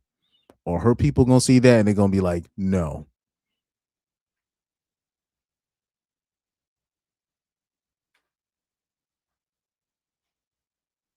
Especially if you're talking about, you talk about the black community. If you are a black man and you look like you're 30, speaking from, with me, or you're on the older side of 20, you're not allowed to date anything under 26 or 25.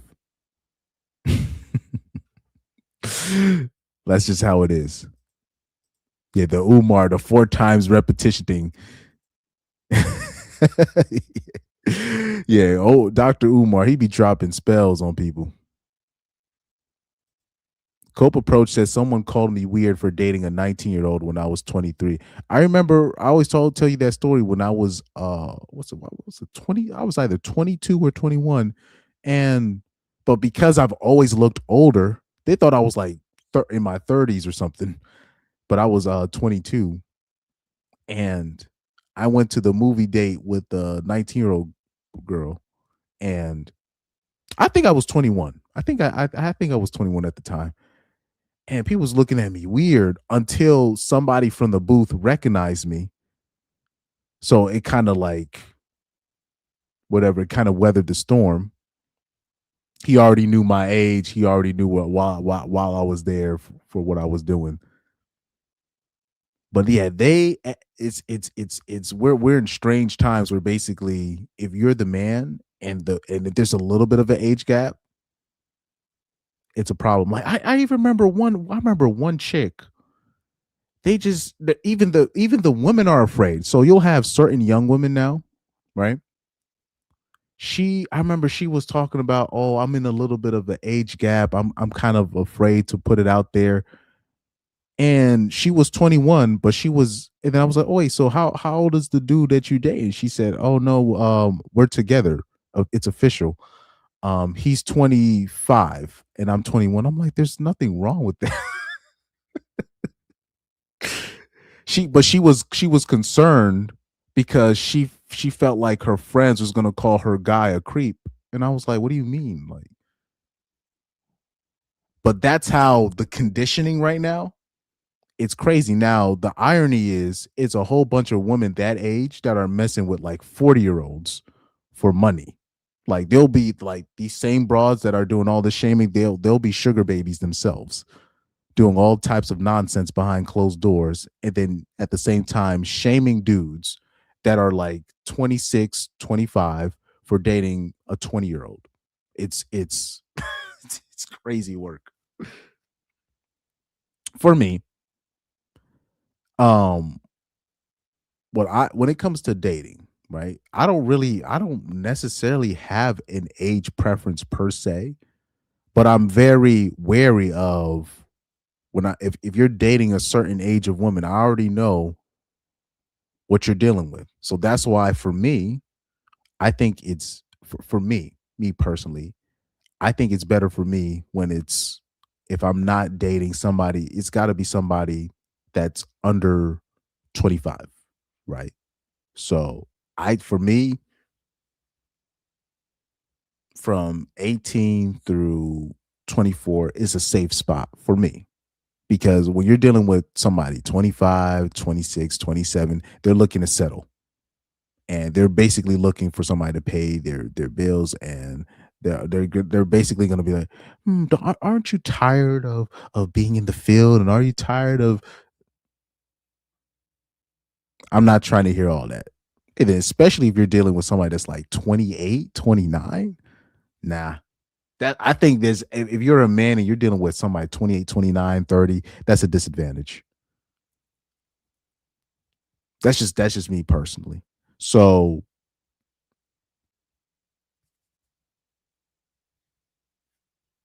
you just try to be wary, and then a lot of the times it just goes a lot of the times age and race plays a role. So for white women, for me, I don't date white women that's over the age of like 24 because white women are amazing from like 18 through 20. By the time they hit past like 23, it's basically a wrap. So that's why when it comes to white women, I don't even really mess with like white women over a certain age.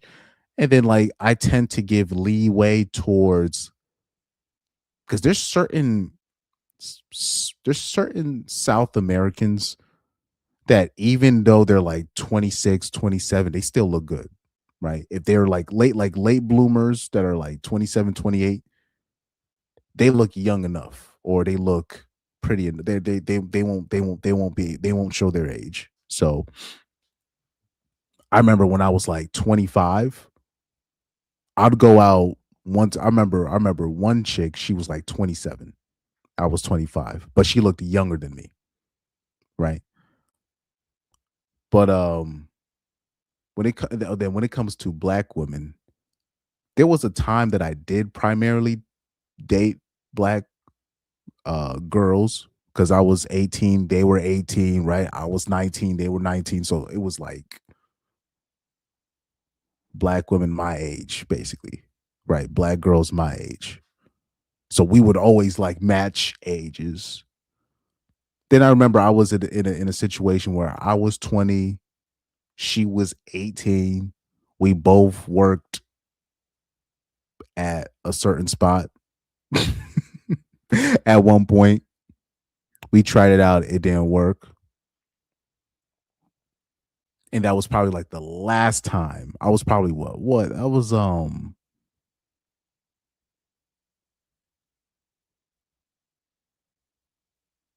yeah, the last time I'll say, yeah, probably like 2020, the year 2020, where I was like, okay, I'm not gonna be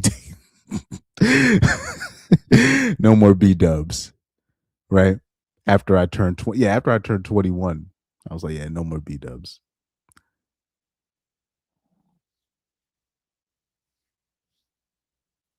That's no disrespect, but I'm like, I gotta do something different. But yeah, I can go on and on about that. See, Adam Adu says my sister was married age 27 to a doctor. He was 35. That was like 20 plus years ago. No one cared. If anything, they thought she was too old. Yet that people don't understand. Like, and people forget 20 years ago was 2006. 20 years ago was the 2000s, the early 2000s. Back then, that was normal. That was like, that was normal. And what he said at the end, yeah, they probably thought that she was too old. Facts. Like, if you were a doctor, and especially like if you're talking about in the mainstream world, we're talking about Caucasians or Asians and or some Indians, right? If you were like a 33-year-old doctor, right, a 32 or like a 32-year-old doctor about to start your practice, you're done with middle school, medical school, and all those things. They expected it was normal for like your starter wife, right? Your first woman, like, okay, this is the woman that's official. I'm gonna choose her. It was like normally that girl would be like 23, 24 years old. Normally. She would be like just leaving, she just graduated college or 1 or 2 years out of college. And she was max 25. That was normal back in the day. Like, yeah, my dad, yeah, my dad's 4 years older than my mom. And I think my dad was what, 30? It was either my dad was 28 or 30. Let me see something. Wait, let me see something. I'm trying to do the math real quick. I'm trying to do the math in my head. So my dad's 20. Yeah, my dad was 28. My dad was 28 when he married my mom. My mom was like 24. That was that was a normal situation back then. But my dad had met my mom. He was 26 or 25, and then my mom was like 22 or 21, something like that. That was the norm back then. That was the average situation. I don't know what has happened. Something switched. Something switched. Like, nah, man. Something's up. Dre God said that's why I'm not even thinking about women in this country. A woman that was from Malaysia told me there is a 15-year age gap between her parents. That's normal overseas. Yeah, overseas it's like a 15, 20-year age gap. Like, oh yeah, my grandpa on my dad's side, rest in peace. So my dad's dad, he met my dad's mom, he was in his 40s, and then my dad's mom was like in her 20s. Something crazy like that, right? But that was normal. Pyro said, please check that man's hard drive. If you even even explaining this stuff today to like the average person, they like the average man has been conditioned to like, no, you can't. You're not allowed to date younger women. They've just been completely conditioned to do that. So that's the norm. But yeah, what's it? Shaming doesn't work on me. That doesn't work. You know, pestering me. That is going to do the. That's the last thing. That's something people know about me. That pestering shit that don't work. That's gonna make things work for. That's gonna make things worse for you. Let me see.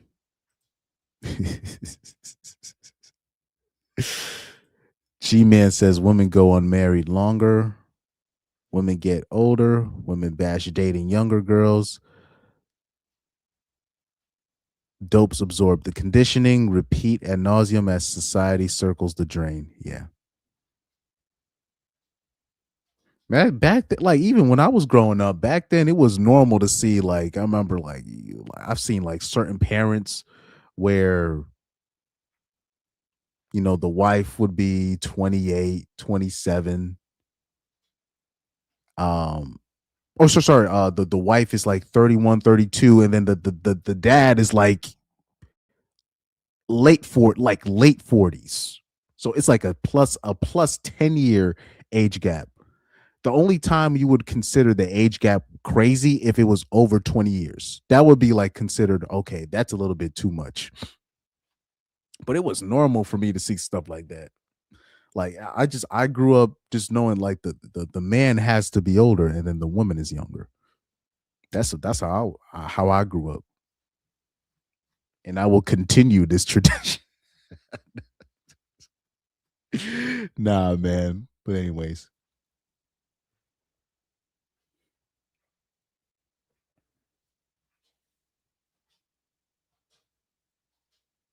But yeah, there's this one. I know this one specific girl. She's real like I've been told like she's upset that I'm not shooting my shot, even though I know that she got dudes, and I know, sorry, and she's around my same age. I'm like I feel like that's a crazy situation, and then on top of that, you want me to be that goofy boyfriend that's tied to you? Nah, I'm not. I'm not gonna do all that. And on top of that, you basically my age? Nah. That's just a position like that. I can't do that.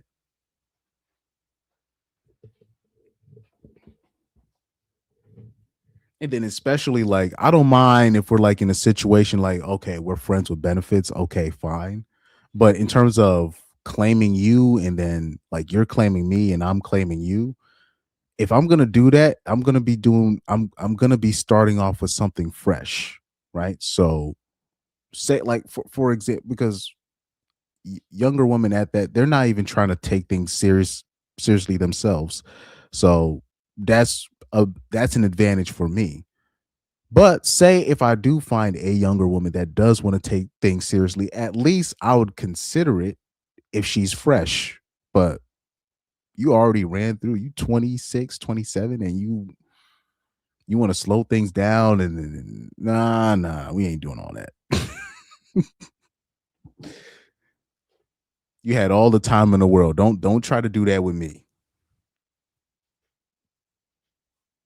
Even there's this one girl at church, this church that I'm at. She's trying she's trying to pull that nonsense on me.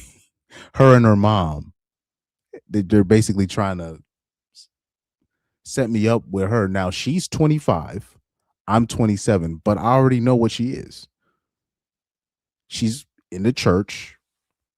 She said herself, she said I spent most of my early 20s not even being in the church. Now I'm coming back because I gotta atone for some things. I'm like, oh Lord. I know exactly what that means. I know exactly what that means. I just let her talk. I was just like, okay. Now I didn't show my tail. And then on top of that, she said, "Oh yeah, my mom said that I need to look for a husband." And I was like, "Ah, okay." I was like, okay. "Oh, okay." This is why when it comes to like church, even like for me working in churches, thankfully I do like just temporary stuff. That's why I've never really went for like permanent MD, permanent musical director positions, because then I get certain type of women trying to lock me down. That I'm like, no. As soon as, yep, as soon as she said, I swear on everything. She said that. She said my mom said I need to look for a husband. I was like, oh, okay. I was laughing with her because that was her. That was her obviously shooting her shot. But I'm like, no, I'm not. I shall not do that. I don't know. Like women will go up to dudes and just pull it because they just look at you and they're just like, of course he's gonna take that deal. He got nothing else going on for him. Now, if I was petty, what I would have done is I would have called a white girl that I knew, and I'd be like, "Hey, do you want to go to church with me?" And I would not even explain what she is to me. I wouldn't even explain that that's my girlfriend. I wouldn't even explain is that my friends with benefits situation. But the reason why I didn't pull that petty move yet is because the person that got me that position is like, I'm talking about the woman and her son that helped me get that position, that temporary position. That relationship with those people, I would never mess that up. I would never do that. And then on top of that, the church is a very like, it's a pro black like church type of church. So it's like the church that I did the temporary MD job for, Jasmine, I'm gonna give, I'm not, I swear on everything. This is real shit. The first lady had a celebration recently, and Jasmine Crockett gave her a personal message for the whole church to see. I'm not kidding when I say that's the type of, that's just the type of church it is. It's like a very, it's a pro black type of a church. It's like a political type of a church where they be talking crazy about Orange Man and everything, right? So, but the person that helped me get that position, the people that were helping me navigate that situation, because it was basically foreign territory for me, that position, I have much respect for them. I'm not gonna show up at their church with a white girl. I'm not gonna do that too. I ain't gonna do that. But I felt so offended that she just that girl thought she could pull that on me. I just felt so offended. I was like, oh wow, she really think I'm a sucker. I'm like, all right. I'm not going. I'm like, I ain't finna do that though. Show up with a white. I'm not going to. Oh man. Pyro said it has to be B dubs. They talk like news reporters. That's an interesting way to put it. Unfortunately, when B dubs are being disingenuous, it really comes across like they don't lie. They don't lie well. B dubs don't lie well. But anyways, G Man says, I remember telling my boss once about my parents. She asked if the age gap was a big because they're Nigerians. Nigerian. I said no, just 11 years. I forgot I was talking to an American. Yeah, and for an American, 11 years, That's a hell of an age gap for an American, especially in today's age. Like at my age, if I show up with an 18 or a 19-year-old, they're gonna call me a pedophile. It's not just with black women. That's just in any setting. In any setting. The only way that works is if, like, the only way I can bring my 19-year-old or my 20-year-old with me is if I'm going to a setting where I'm doing a music gig, and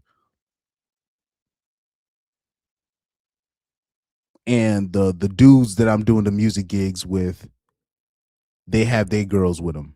And the crazy thing is the music, the top elite. Let me tell you, this is another secret, right? I got to put this out here. The top elite musicians, not necessarily the ones that you know of. I'm talking about the top elite musicians that are the best in the circuit. Those guys will be in their 60s, but their girl will be in their 40s.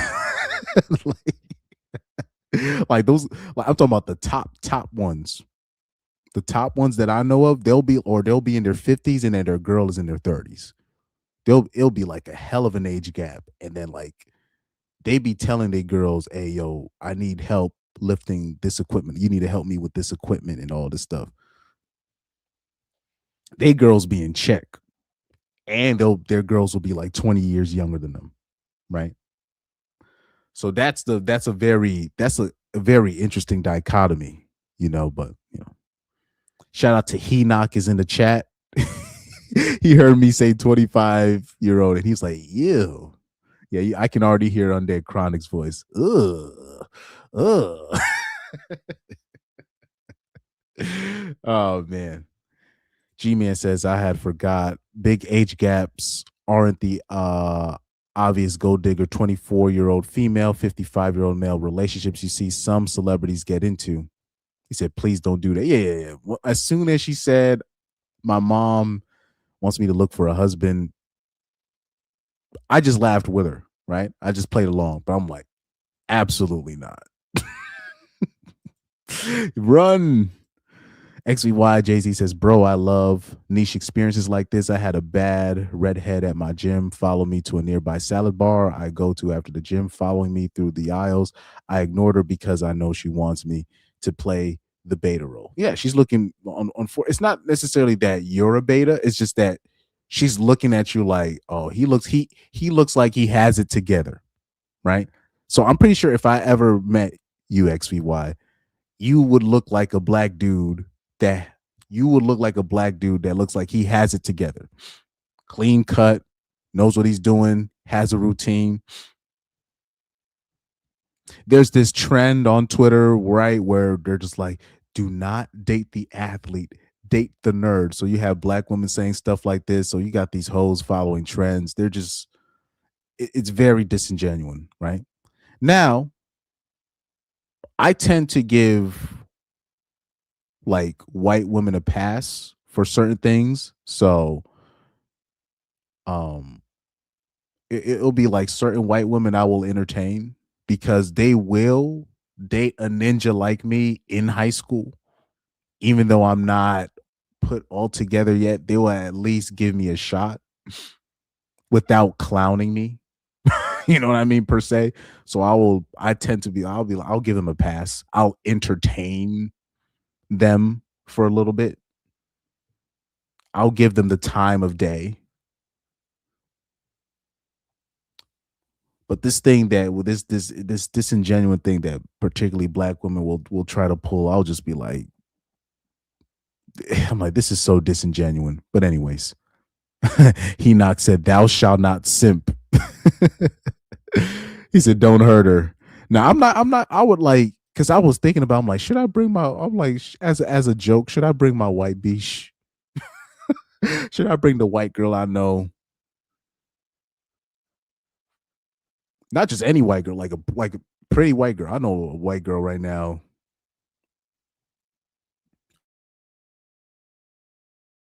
Hashing, but I know her. And if I asked her, hey, do you want to show up for me at this spot? And she show up, she's one of them types. where I ask her, hey, show up here, she'll do it.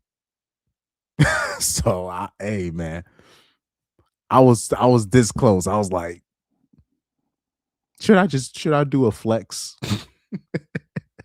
Should I do a flex? I'm like, nah, let me not do that. Let me not do that. I'm like, these people, they helped me get this job. Let me not do that. It says, dear Godfrey. Oh yeah, so yeah, Jasmine Crockett sent the first lady of this church a personal message. Now, unfortunately, the people that live in Connecticut, they know exactly who I'm talking about. So they know that really narrows it down. I'll just put it that way. Right. Now I'm pretty sure, I don't know. I think you can let me just leave that alone. Let me leave that alone. So yeah, it's one of those it's one of them pro-black type of church, meaning like in this, I know this really narrows it down, but in February, like this is such a pro-black church, like in February on Black History Month, they tell the congregation, look, for Black History Month, every Sunday, everybody wears their tribal shirt, right? Their dashiki, theme shirt to celebrate Black History Month, right? So yeah. Oh, Henoch says I'm confused. Okay, so I brought that up to say the church that I was working at temporarily, I was a temporary MD just for this month. There was a girl at that church. She was 25. She was trying to hit it off with me, but it was clearly a planned, situation. She saw a mark and she pulled my mom told me that I got to look for a husband type of thing. Right. I laughed it off, but I was really thinking in the back of my mind, should I flex? Should I be like, should I next week go to church because my contract is up? But should I next week just show up in the crowd with a white girl that I know of? should I do that? I can pull it. This people be shocked when I know certain people. So I can pull it. But I would never do something like that because it's like a pro-black type of a church. I don't want to do that. First of all, there's mixed people at that church, right? There's fair-skinned black people at that church as well, but I wouldn't do that. I don't want to do that because that would cause too much commotion. That would cause too much commotion. Let me not do that. But I felt like doing that because sometimes I got to remind certain people that, look, I have options out here. I know it doesn't look like I have options, but I do. Right. And then I keep trying to tell people too, when it comes to church, when it comes to women looking for men and stuff, they only be going for the musicians and the and whoever's linked with whoever got the most clout at the church. That's all they go. They only go for the musicians. And if not the musicians, then the pastor's kid. And if not the pastor's kid, anybody that's related to the pastor. If not that, then somebody that's on the deacon board. And if not somebody on the deacon board, they're just gonna say, oh, there's no men in church. It's a very lazy dating strategy. That's just what women do.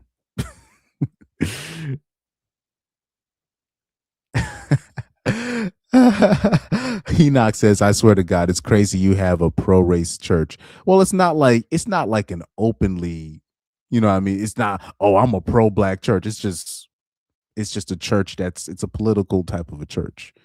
So where the pastor is openly political, meaning he's openly saying, oh, I don't like Orange Man and we need a vote for this. It's one of those type of churches. It's a very, like, the church that I did it. This is going to really narrow it down. Like it's a church that's like it's like a it's almost like a HBC. It's like a HBCU of churches. That's basically where I was working at for a month. Right. It's very like one of the foundational black churches where I was at. So it has a history of doing that. Right. Yeah, or the youth group leader. Yep, exactly. Or the youth group leader. Yes. If you're the youth group leader, then yeah, like you gotta be like you gotta have some kind of a status at that church, right? And if she can't get that, then no. She'll just say there's no men at the church.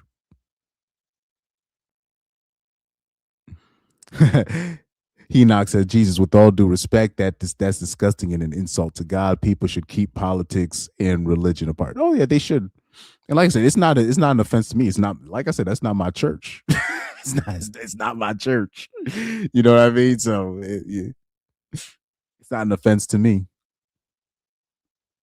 But I will say this: you can. I don't care where you at. You can learn a little bit of something from everybody. You can learn a little bit of something from everybody.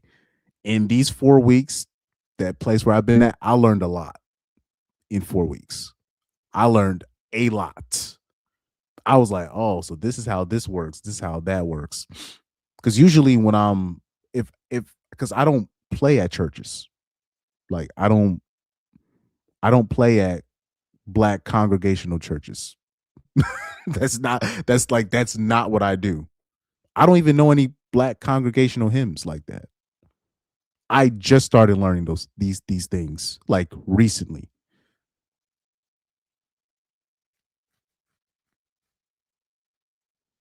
And even outside of that, I don't work at uh churches often. In the rare times I do, is usually like an abomination type of situation, meaning it's a female preacher or it's like a women's conference, and then I'm one of the musicians at the women's conference. It's one of these, you know. Like and they're holding it at a hotel, and then they're having a like a worship service before the conference. Then you'll probably see me in a couple of those. But usually I don't do black congregational churches because they ask you to do a lot for so little. You know what I mean? At least with the one that I was at, there was no other musicians. It was just me. This is really going to narrow down the church. This is really going to narrow it down. But so I wasn't asked to do a whole lot, you know, and I was able to name um my rate. I was able to name my price. So that's why I took that specific situation. And then on top of that, the person that got me that, I knew his mother, and his mother has helped me a lot these past couple weeks. So I have to give her respects. You know what I mean? She's a great musician in her own right. This is really gonna narrow it down. Enoch says female pastor or priest is heretic. No, them female conferences, them woman conferences, man, they be lit. They be lit. I'm not even gonna lie. They be lit. XVY Jay-Z says, I'm coming up on the rough side of the mountain. I'm doing my best to make it in. That's a classic. I don't even know. I don't know. People be shocked. Like I'll play at certain studios, right? And they'll be like, "Oh man, what church you play at?" I'm like, I don't play in churches. They're always shocked. They're like, "But wait, Chris, where you get all them chords from?" And I'm like, YouTube. I don't, like I when I grew up, like people don't even know. Like when I grew up, piano was not my main instrument. that was just another instrument that I could play. My main instrument was something else. I'm not going to say what it is because it's really going to narrow down where I lived. Okay? But piano wasn't my main instrument. So I stopped playing when like I stopped doing recitals when I went into high school. And I stopped my main instrument and then I picked up playing the keys again. Um like I think I did like a couple of weddings in 2017 and then I just stopped. I took another gap, but then I really started doing like gigs post 2020, right? That's when I actually started picking up the keys again. So I don't know none of these hymns. I don't know them. What's it, the battle cries? I didn't know how to what walk it up and these yeah, total praise. Yeah, what are these songs? Total praise. I didn't know none of those songs. Total praise. Uh um what's another one? The Fred Hammond songs. Grateful. What's the song that they just wanted me to I just learned one that I had a week to learn it. No, sorry, I had like a couple of days to learn it. What's this one song? Fuck. What's this? I'm blanking on the song name. Oh, how precious, precious. Actually, let me not sing it because people gonna look up. They're gonna look up the stream and they're gonna see me playing. So I ain't even go. God cares for you, man. I had to learn that song, and when I had there's when I had messaged one of my old mentors and he told me like, yeah, Chris, you're gonna have to learn how to sing.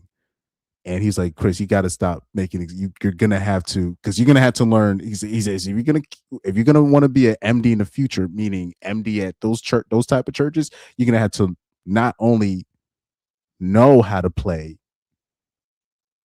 those songs, you to play the harmonies, you need to know how to sing the tenor, the alto, the fuck, all of that. You need to know how to sing those parts as well. So that's what I was told, and I'm like, shit. I'm just like, because I'm not even brave enough to even talk to the parishioners to the choir. Okay, you need to do it like this. I'm not even brave enough to do that. So, and then on top of that, I gotta be very selective on the certain places to play at because your reputation is everything, right? So there's this one church I did. I don't think I did a good job. This one specific church I did.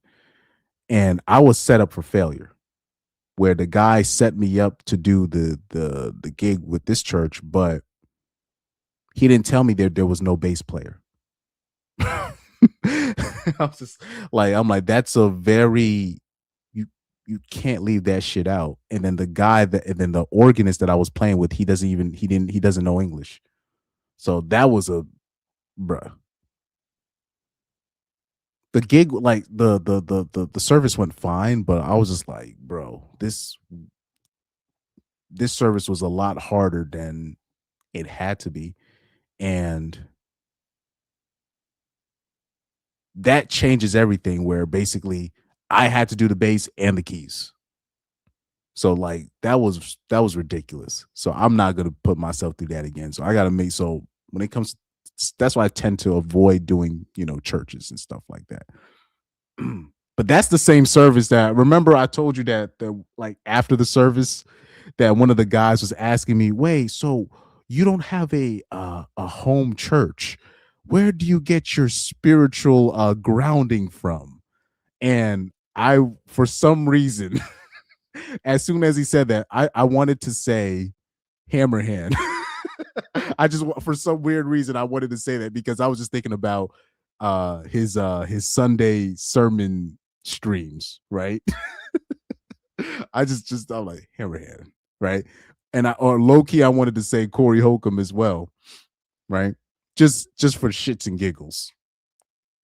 He said, where do you get your spiritual grounding from? Since you don't have I'm surprised you don't have a home church. So wouldn't you consider us? Like in my mind, I just wanted to say Hammerhand. I don't know why. I don't know why Hammerhand came to mind, but I think specifically it's because of his Sunday streams. I think that's what it is. But yeah, that's the same service that I was talking about.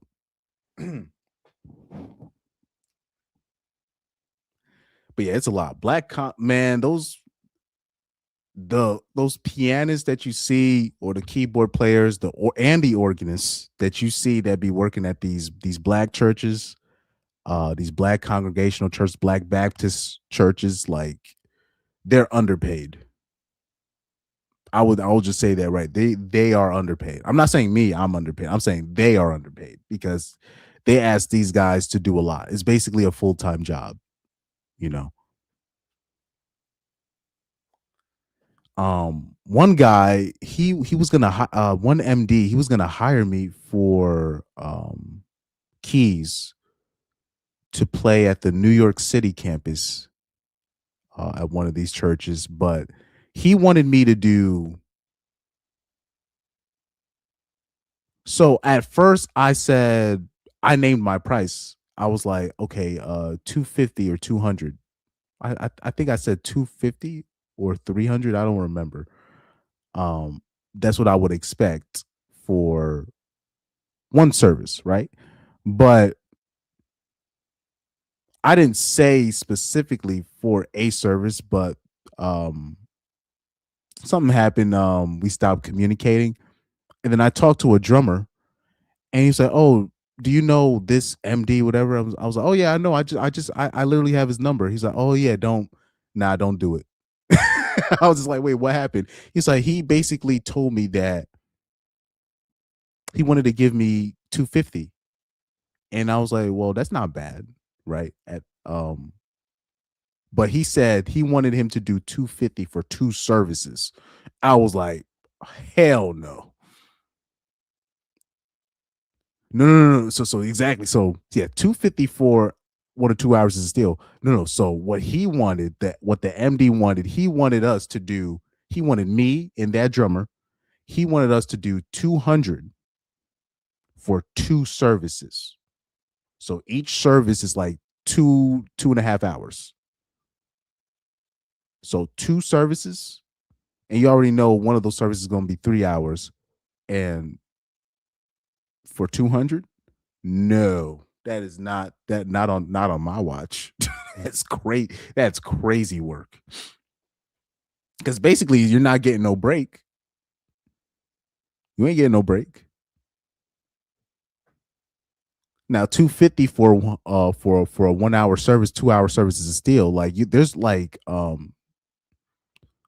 in when you're talking about like the Catholic churches, there are organists for Catholic churches. They're making $300 minimum, and all they're doing is playing chords on the organ for about 10 minutes, 10 to 15 minutes, and they're getting like $300 for it.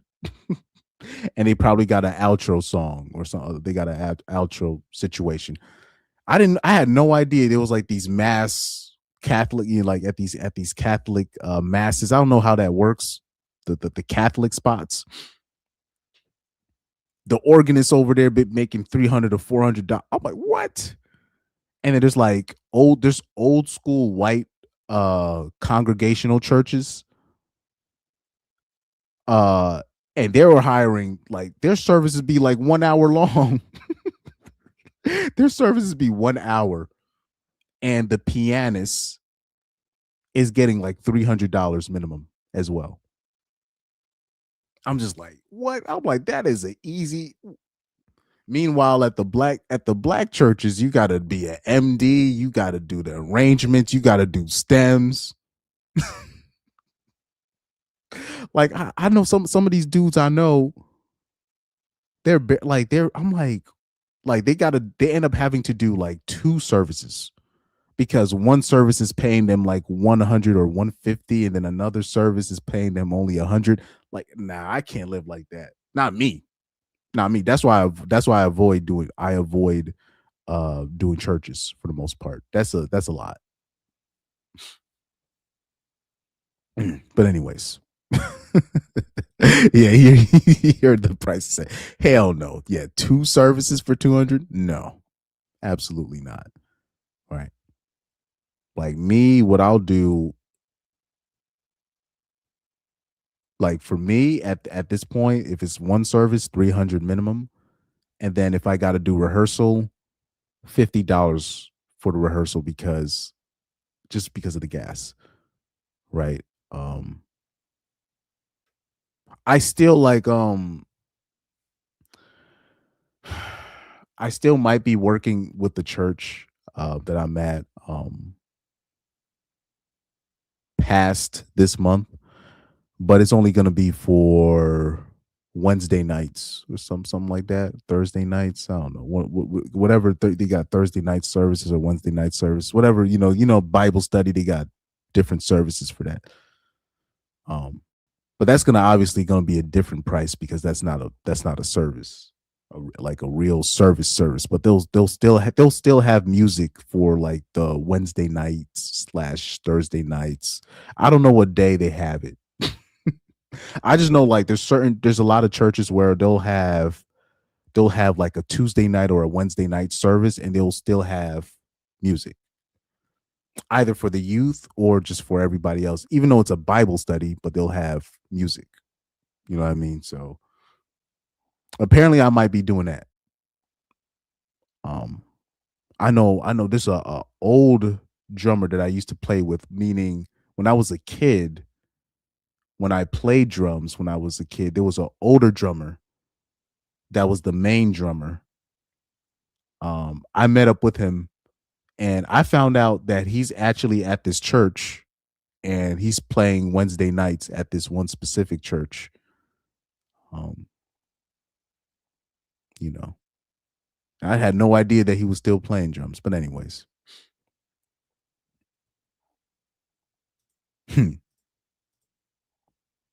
But anywho,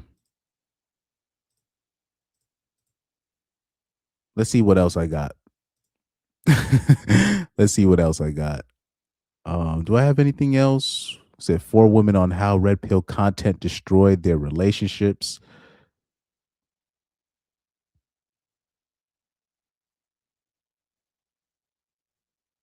Nah, that's too long of a story. I might have to do that another time. But yeah, there's going to be a lot more and more well, not necessarily hit pieces. There's going to be a lot more stories due to the aftermath of these hit pieces. So there's going to be a lot more coming down the line. But let me double check my Twitter. Let me just make sure I don't have any other stories left.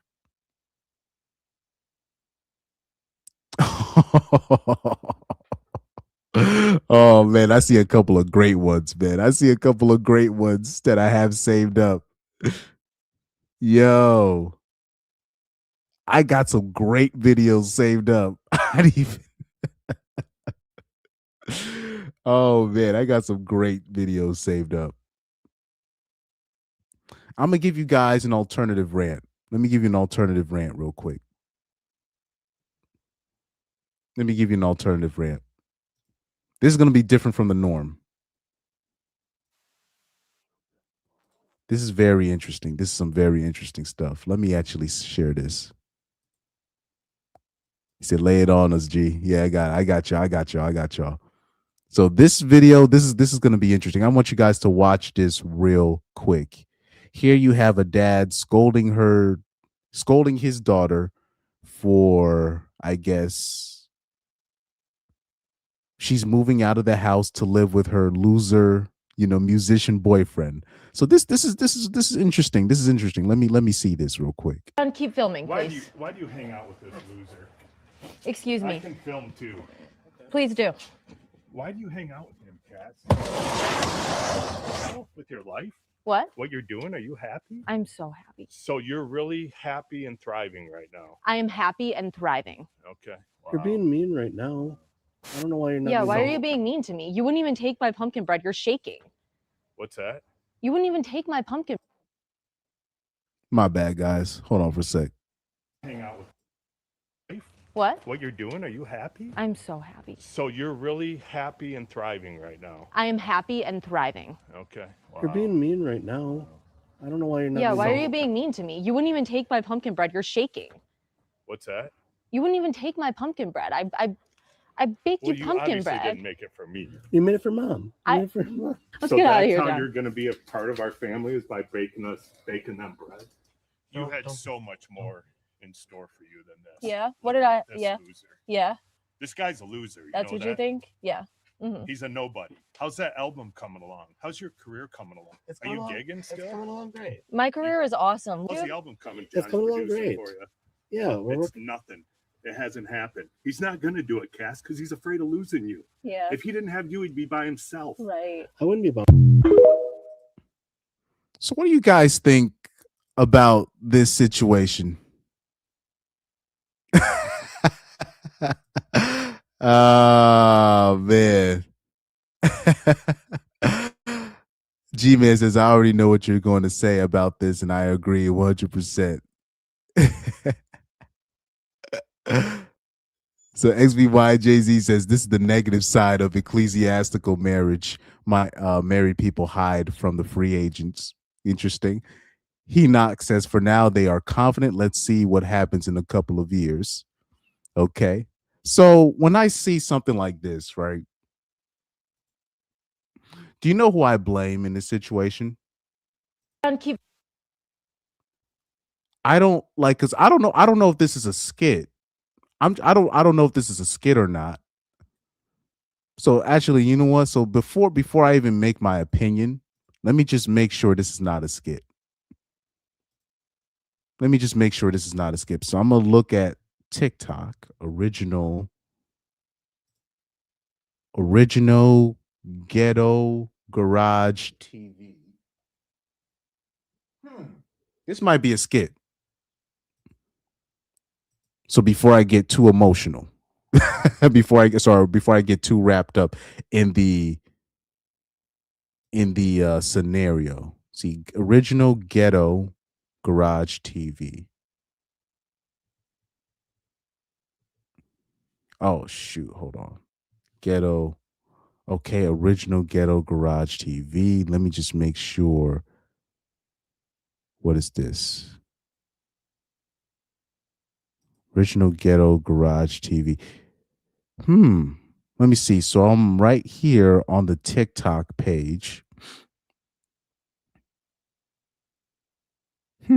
This is interesting. I don't know. It has a lot of followers. Let me see. Living with this loser. Like he has no idea what I'm doing with my music. Oh nah, this might be real. This might be real. This might be real. So I'm gonna just assume this is real. And this is my opinion. Keep filming, Why do you, please. This is my opinion on the situation. Right. Oh, let me see. I'm seeing some other interesting opinions. This is another dumbass dad doing the don't date this guy routine, not realizing he already lost. G man, you still in my thunder. I'm just, hey man. Yeah, XBYJZ says beta dad. Sunset Assassin says, why is the dad wasting his time arguing? He should just accept the fact he failed as a father. Okay. So a lot of you guys are, yeah. So you guys are already knowing. You guys already know where I'm going with this. And it's not the popular take, but somewhere along the way, the dad, you fucked up. Right. And the thing is, obviously you can't do everything perfect. You can't do everything perfect. But as the man, you need to take accountability of the fact of this. Number one, too much princess treatment. Me personally, I am against princess treatment. I am against princess treatment. Oh, I'm the only one that's going to take care of my daughter. I'm the only one that's going to backfire later down the line. That's number one. Number two, this thing as a dad where American dads, they tend to be very overprotective of their daughters. There needs to be some kind of acceptance, right? So they will be so-called overprotective of their daughters. Oh, my daughter can't do this and my daughter can't do that. But at the same time, I'm going to send them to college where they're going to get ran through. And I'm gonna just let them choose whatever degree they want, and then they can just do whatever they want, and then be shocked. No. Whatever type of parent that you're going to be, this is my opinion. If there's anything that kids respect or they end up respecting, they respect consistency. Right? If you're a parent that's like, hey, I don't want you to be doing drugs, but you got a whole secret cabinet, they're not going to respect it.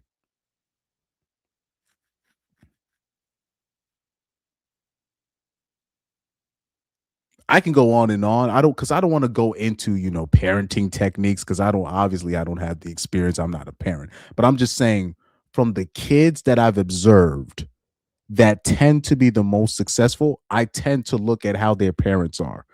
And what I'm starting to see from my vantage point, it looks like these so-called conservative dads, these Republican dads, they make the most liberal kids. That's just my opinion. I could be wrong, but most of these liberal kids, they come from conservative families. That's what I'm seeing. And unfortunately,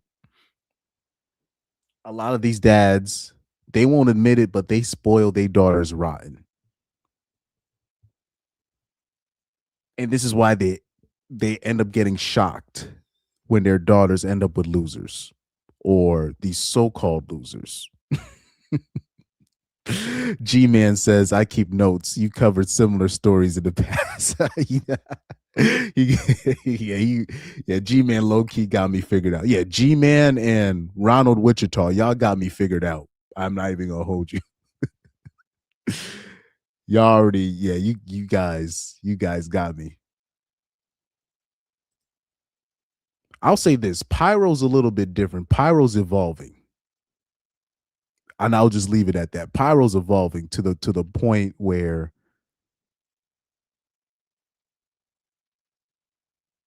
I think I've told him everything I needed to know. So I've seen Pyro, he's growing. Meaning he's seeing the problems before he already has the solution way before I even saw the problem. With a lot of these stories that I've seen him cover. So his knowledge on what I be doing is a little bit different. But yeah, G-Man and Ronald Wichita, yeah, y'all got to be feds or something. Because y'all already know how, as soon as I put the story out there, y'all already know what I'm about what I'm about to say.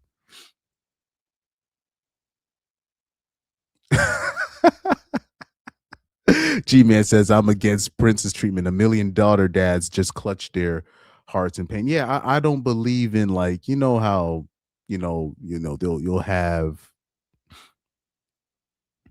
you'll have the the little girls, they will, because they'll tell dads, hey, you need to allow your daughter to put the makeup on your face and all that. Nah, I don't believe in that.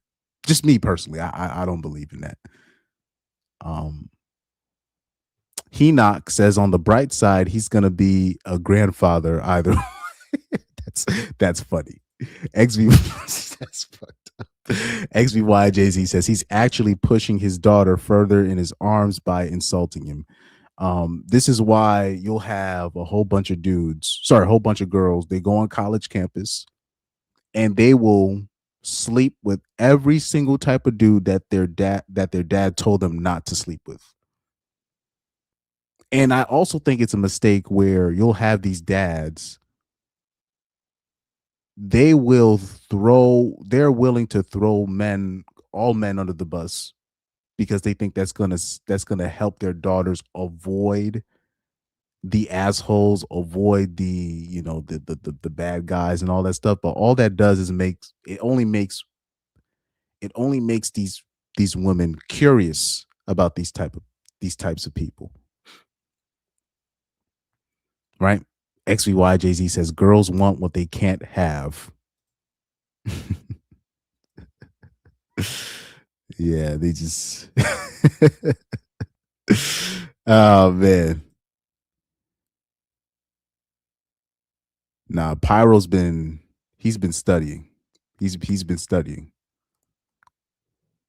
So now unfortunately, Pyro thought one way before he saw my channel, but now he thinks another way. So as I've seen Pyro over these past 2 to 3 years, I'm like, uh-oh. So now it's at the point.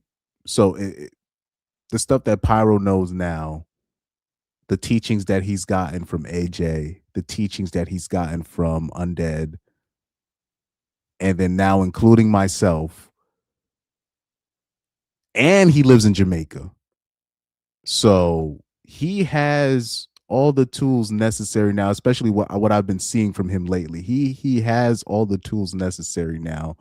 If he wants, he really should start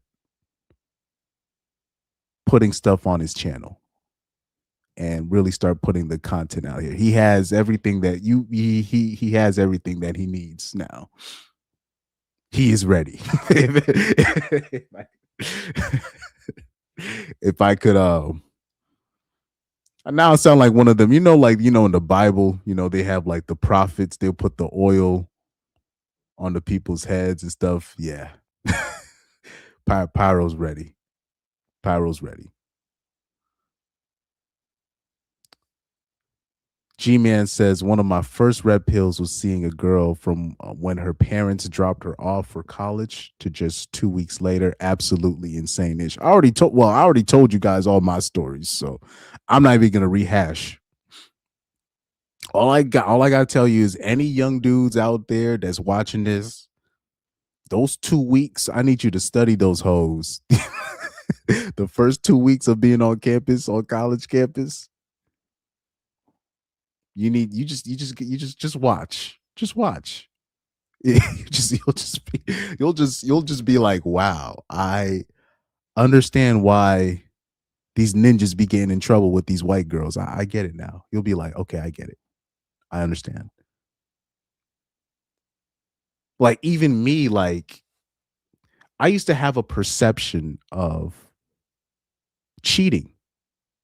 I used to think it was like 50-50, but mostly I used to think, yeah, men do most of the cheating.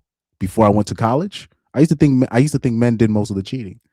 I used to think men were the unfaithful ones. I used to think men were the ones abandoning their kids. I even went against the church. I remember one of the youth leaders, he was saying that there's no reason for women to have abortions. And I challenged him, not necessarily not arguing, but I brought up, well, what about grape? I used to be that type of dude. Now, after what I saw those first couple weeks in college, I was like, oh, never mind. Because I used to have these beliefs, and even the women that I went to high school with, they used to be like, well, Chris, don't be too naive. They literally, because a lot of the women that I talked to were the girlfriends of the Chads that I was already. So I used to say these things, and they used to be, don't have this kind of absolute, belief, way of thinking. You need to expand your thought process, because girls, they have their own way of doing things. They didn't want to throw women under the bus, without just completely doing it, but they were like because they saw me talking, and they were like, damn, he's gonna get got. There's no saving me, right? It's a very interesting perspective. But college should show people everything you need to know. And these parents, particularly these dads, these conservative dads, if they knew what their daughters were doing, they would not send their daughters to college. Even if it was for STEM, they would not do it. Have like if you're a dad and you're telling your daughters, stay away from this type of dude, stay away from this, and all men are pigs, because that's what most of these dads are doing. They're telling their daughters all men are pigs, all men want from you is sex and all this stuff. And male friends, they do the same thing. Male friends, they'll do the same exact thing. Throw all these men under the bus. But what they didn't realize is you're actually giving your daughter the cheat code. So now what daughters start to understand is during that time when they're going through puberty, you have your dad throwing all men under the bus, saying they're all predators. You have your mom helping you out with, with your period situation, your tampons and all this stuff. They're realizing during that time, I'm talking about when they're going through puberty, they're realizing they can get attention from men. They come to a realization real quick while they're going through puberty. They get to that realization that, look, I can basically be around any man that I want because every man wants to have sex with me. That's what's going through their mind once they start getting attention from men. This is why I'm very against this whole just throw. No.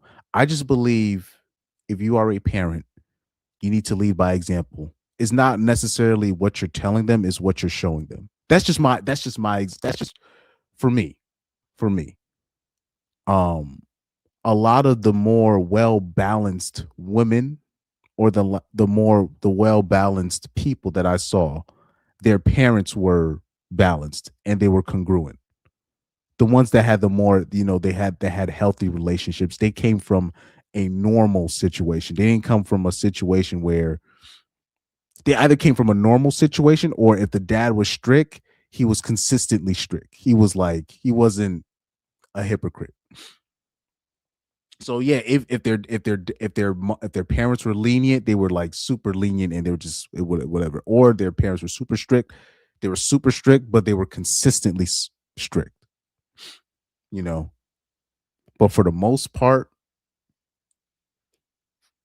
the girls that I saw that were nice, that were decent to be around, their dads weren't these. It wasn't lip, because a lot of these, it wasn't lip service. Their dads didn't just put their daughters above everything else. I just believe especially if you have multiple kids, I believe in, you have your kids and you reward the ones that do what they're supposed to do. But a lot of the times what happens is the kid that's actually doing the worst, that's causing the most drama, tends to get more passes than the kids that are actually doing what they're supposed to do. Then on top of that, I have to ask, in this situation where we're talking about this video in particular that we're watching, what is the mom like? This has to be taken into account when you're people always say it's the dad, if he's there, if he's not there. No, man, it's what is the mom like? How does the mom act?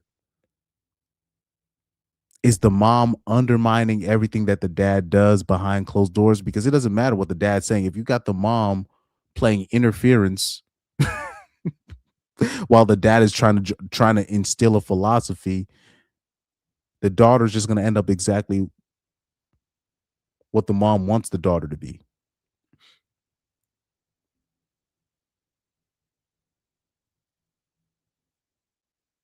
So it's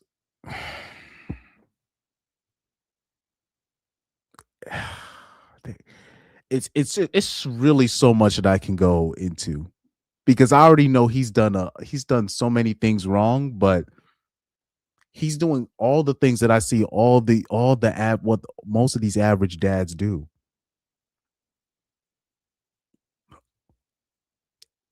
They think, oh, if I take my daughter to all these vacations, that she's not going to be impressed by all these dudes. No, now you just made so you do all this now, you just so your daughter can still end up going through her drug dealer boyfriend phase.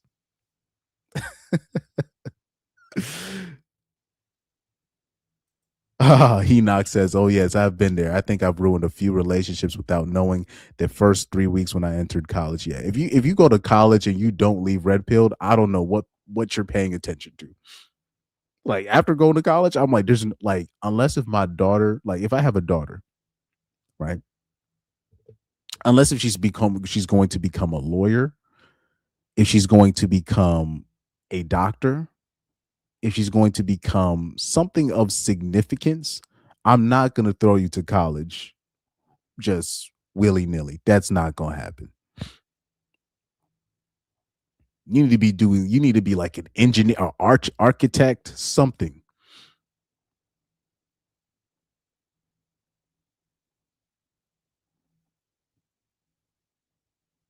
And at the same time, me personally, what I would do is, like, if I had if I have a daughter, if you're going to go to college, what you're going to do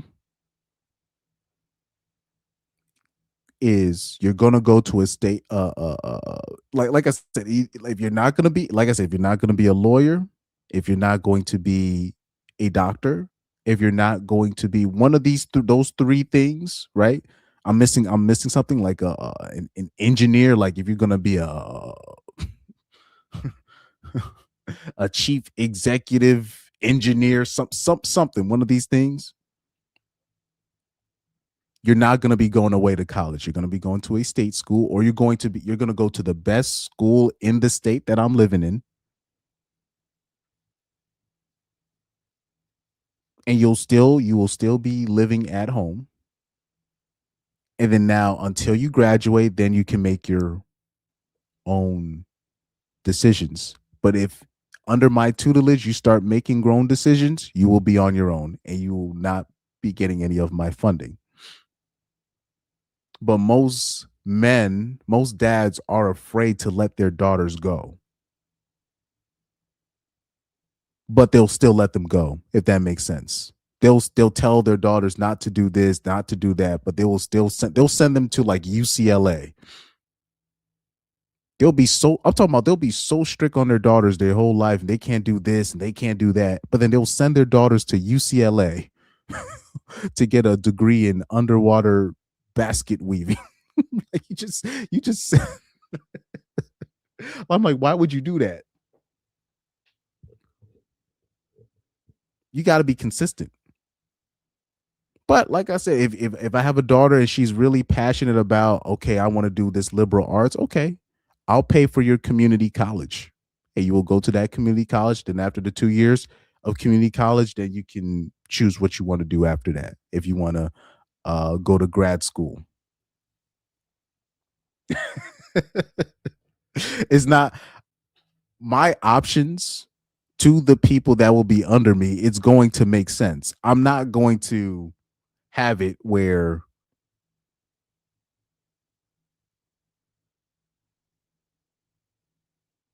you're basically forcing me to pay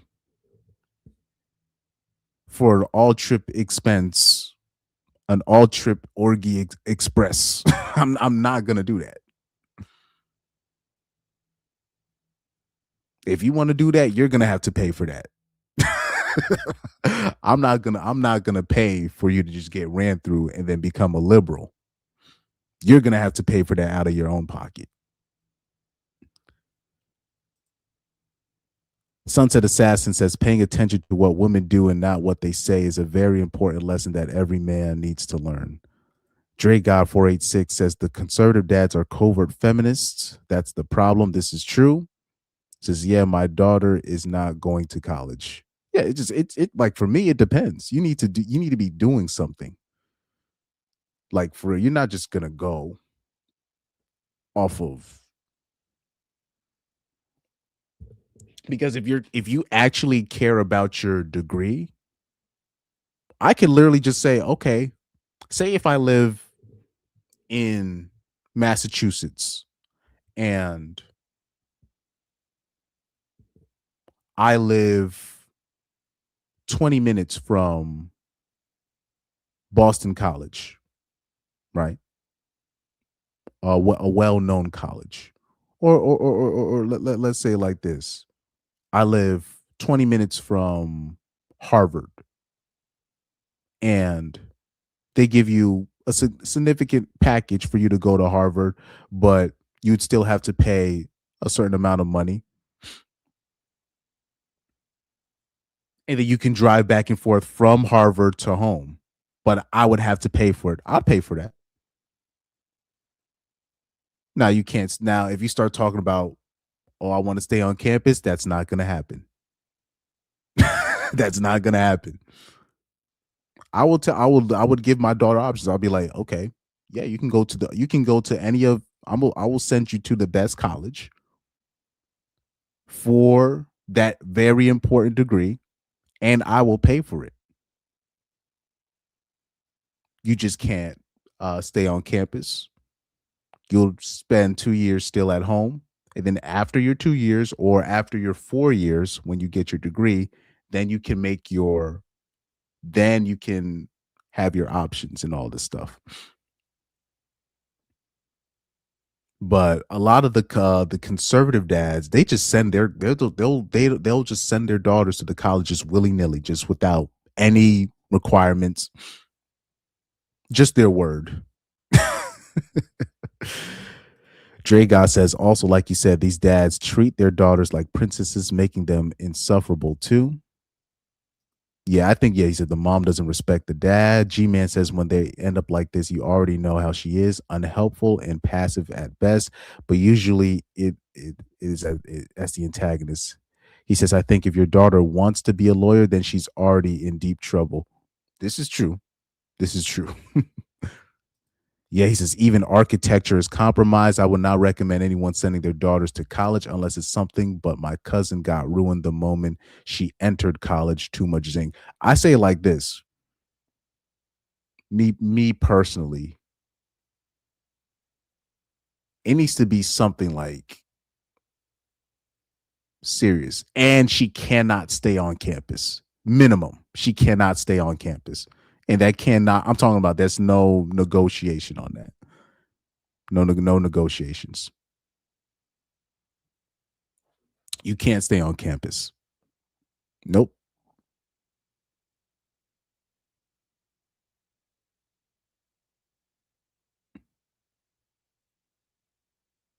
Because at the end of the day, what is the daughter going to take? What option is she's going to take? I'll be like, yeah, you can go to college, but you would have to pay for it by yourself if you want to stay on campus or if you want to go out of state. And I say, or you can have me pay for the college. You can have me pay for this and that, but you can't stay on campus. But hey, but you get your. Most women are going to take my deal. They're not trying to pay for that. FAFSA not going to cover everything. Trust me, they not going to cover everything. Because you got to see how much do you really care about this so-called degree that you want. You really got to put them to the test. You're like, how much do you really? Oh, I want to get it. How I just want my independence and I want my degree. And I want to learn. Oh, really? Okay. Look, I'll pay for your little thing, but can't stay on campus. You can't do this. And we'll see how much you care. You got to see how much they really care.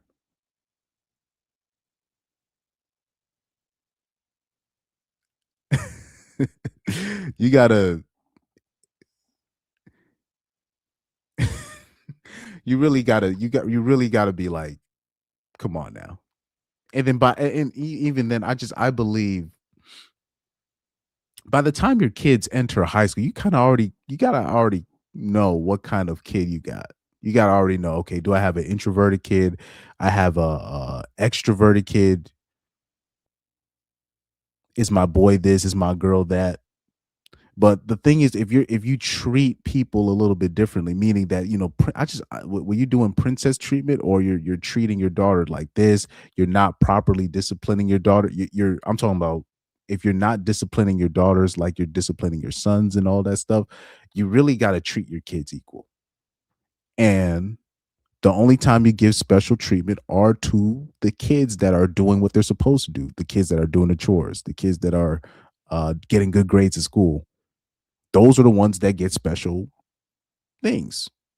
The ones that are actually doing what they're supposed to do. Not just if you're playing sports well, you get special treatment. No. The ones that are doing things which is of a better benefit to the kid in the long run. Right? That's what I believe in. But a lot of dads, they simp, to be honest, they simp for their daughters. They don't lay down proper instruction. They let the wife run point a little bit too much. It's a lot of nonsense. So they for some reason, and that doesn't mean you're gonna avoid all of this, because eventually a moment's gonna happen with your daughter and the father. A moment's gonna happen eventually. But if you actually have a consistent program that you're running, and you actually picked a woman that is on your program that's not going to run interference, you won't have to worry about moments like that. You know what I mean? Been from my experience, seeing the women that actually do well. You gotta be consistent.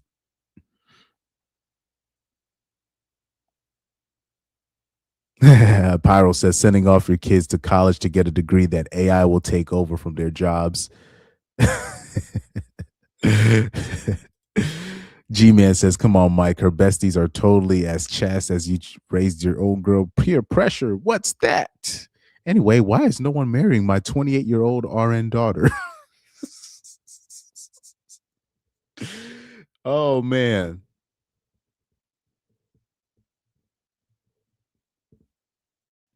Henoch says, get engaged to her future husband, have a stable life with her children and husband.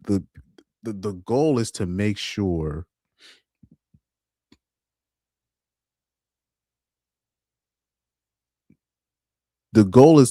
she's not leaving past like the age of 24, 25, 26 without a ring on her finger.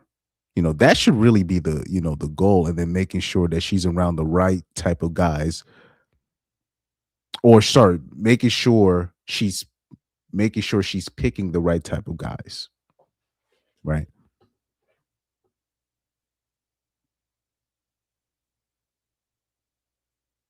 But it's got to be, for me, everything's got to be, a lot of it for me is not only just about congruency, but it's also about the women that you choose. If you choose a hoe, she's going to be a hoe. Even if even if she because I don't think hoes are bad people per se. I'm just saying, if your wife, if your girl is one of those women that she likes to be outside, it's a good chance that her daughter at some point she's going to want to be outside as well. It's gonna happen.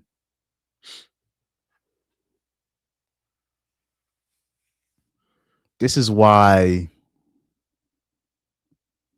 me think in the future is going to be more popular for men to kind of go that route. The route of if they can have it where the mom is not there in terms of like they have primary custody of their kids and then they do all the primary decision making.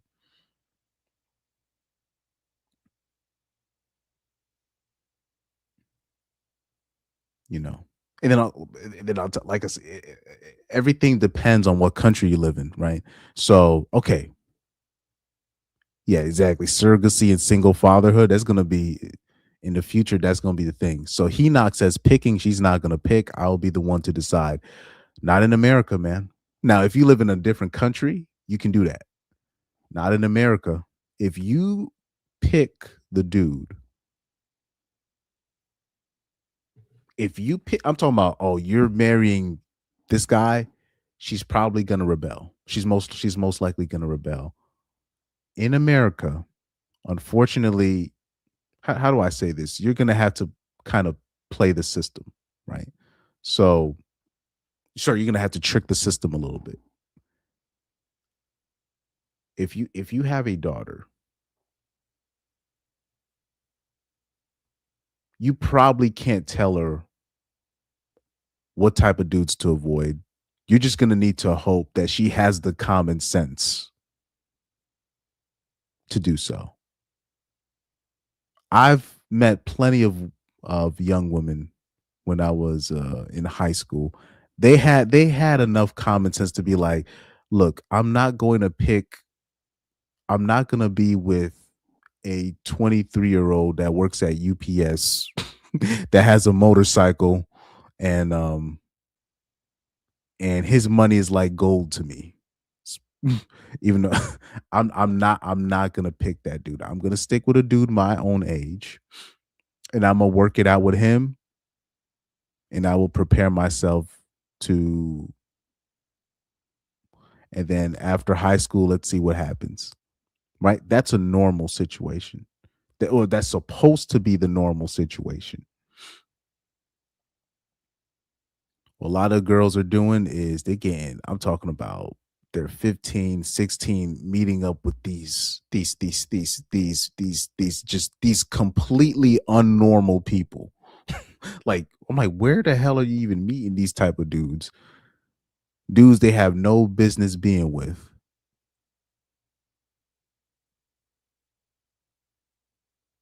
Get their hearts broken by that dude. They try to keep a couple of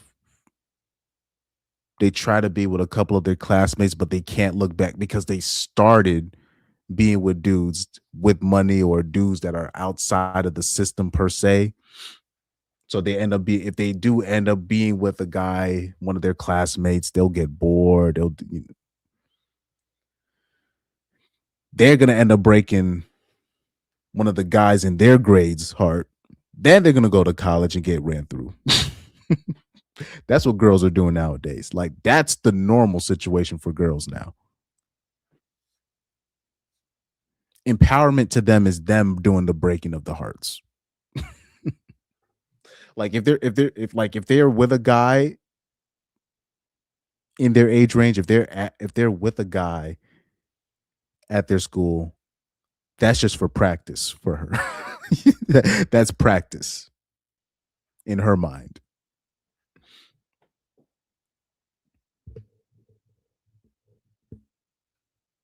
But anyway, like in America, it's got to be. It's basically your hands are basically tied. Unfortunately, Why do you? but let me see. Yeah, I already played most of this. But yeah, most of the people in the comments, so somebody said one day you'll look back and realize he was right. I was you. And that's true. But most women, unfortunately, they have to go through this because most of those women, most young women have been given everything, especially if they lived in the suburbs. They've been, what haven't they been given? If they live in the suburbs, and if they grew up with parents that had some kind of decent money, what, like, they've been given everything. This is why they'll end up being in a situation, or an abusive situation, where the guy is giving her nothing, because most of her life she's been given everything. So it's different. So she'll be more loyal to that situation than to a normal situation, because her normalcy is just being spoiled. Her normalcy is this: she gets hurt in the backyard, like she's playing with her brothers. She gets hurt in the backyard. The brothers get scolded for her getting hurt. The dad scolds the brothers for her getting hurt, even though the brothers told her to stay inside. You can't keep up with us. Stay your ass inside.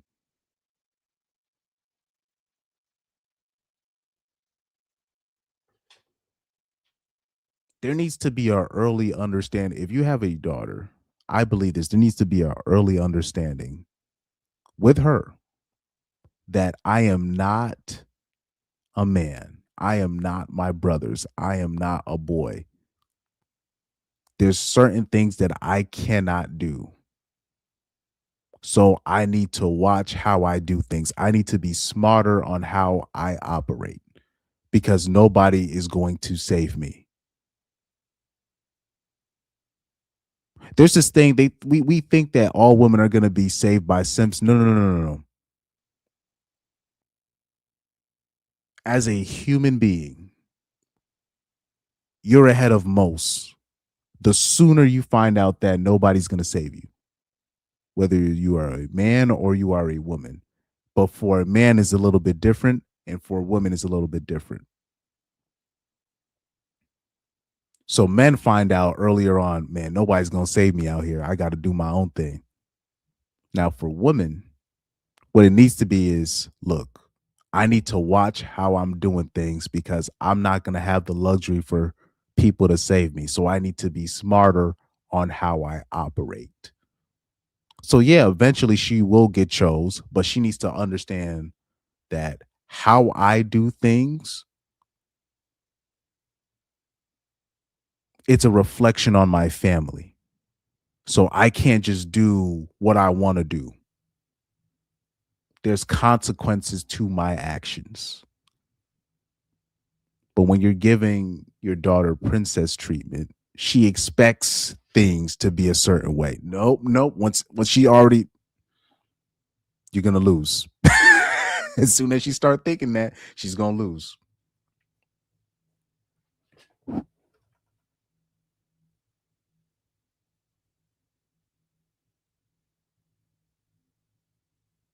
But anyways, that's a whole other story for another day.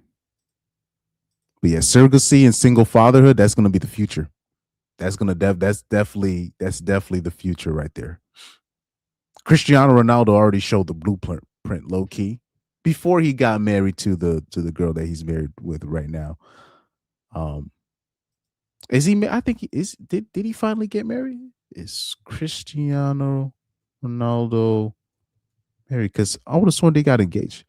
Oh yeah, so he's engaged. He's engaged. He's still engaged to that bro, but he's not married yet. Okay, so he still has time to. Oh man, what did Corey Holcomb call it? The time buyer ring. But anyways, that's it for today. Yeah, it's 1:36. I gotta go to bed. Luckily, I don't have work, but I'm already showered, thankfully. I gotta go to bed.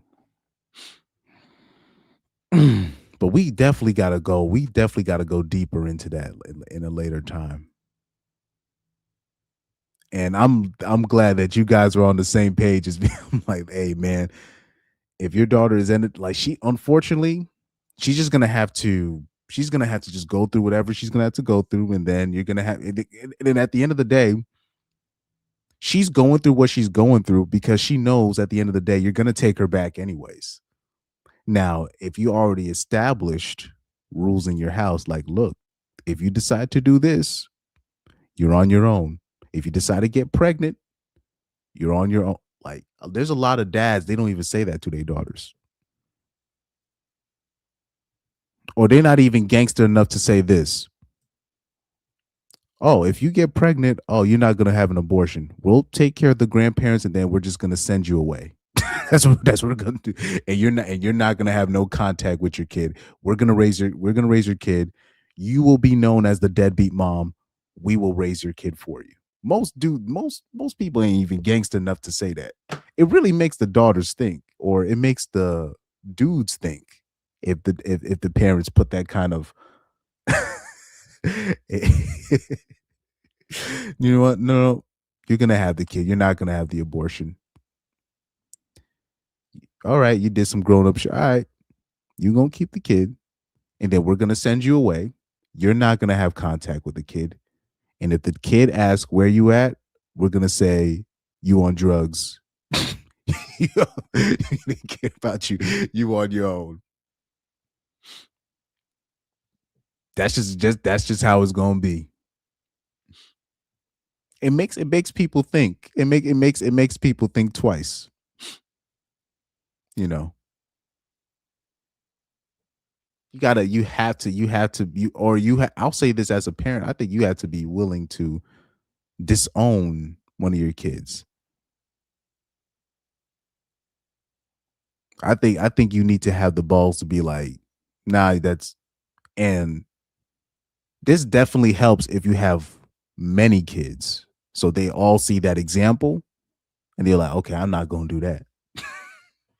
I think a lot of the reason why that particularly my siblings are successful are because they saw all the mistakes I did, and they're just like, okay, I'm not gonna do that. I'm not gonna do that. I'm gonna do this, and I'm not gonna do I'm not gonna do that, and I'm gonna do this, but I'm not gonna do that. So it definitely helps better when it's multiple kids and it's several kids. Like I'll see parents, they'll have like one kid, and I'm like, I think that gives the kid too much leverage. Maybe that's just me, but anyways. I remember Chris Rock has said something like, so he says like, "Are you a real parent if you only have one kid?" And I used to think that was harsh, but I was like, yeah, there's actually something to that. G-Man says there will be no haunted punani in this family. You're keeping the baby. Oh yeah, I'll say some shit like that. Like, okay, if you want to be, because this whole thing where where you're just gonna play God. Oh, I'm gonna keep this one. I'm gonna kill this one. No. We're not gonna do that. There are consequences to our actions in this household or in this apartment, wherever we live at. If I decide to have kids, there are consequences to our actions. And because you did this, you're going to have the kid and you're not going to be able to see him or her.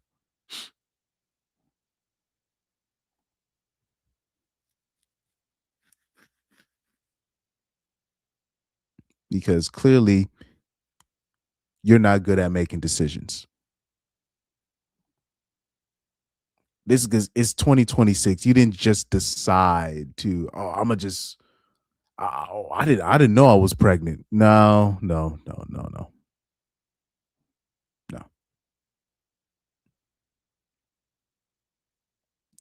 Bitch, how the fuck you can't cook, but you know how to have a kid? You know how to yank a kid, but you can't cook. Cooking is too complicated for you. But come on, no. We let's we're not gonna do that here. we're not gonna do that.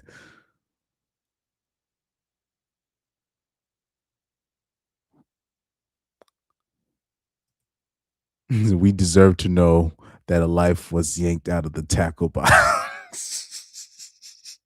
the Corey Holcomb quote.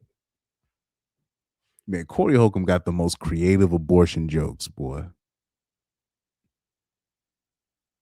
Oh, by the way, I was supposed to do that, the real nigga Bible study. I'd really gotta drop that series. I don't think I'd ever have the time to really do it though. Where I show all the videos that helped me shaped, that really helped me shape my worldview on certain things that actually saved me.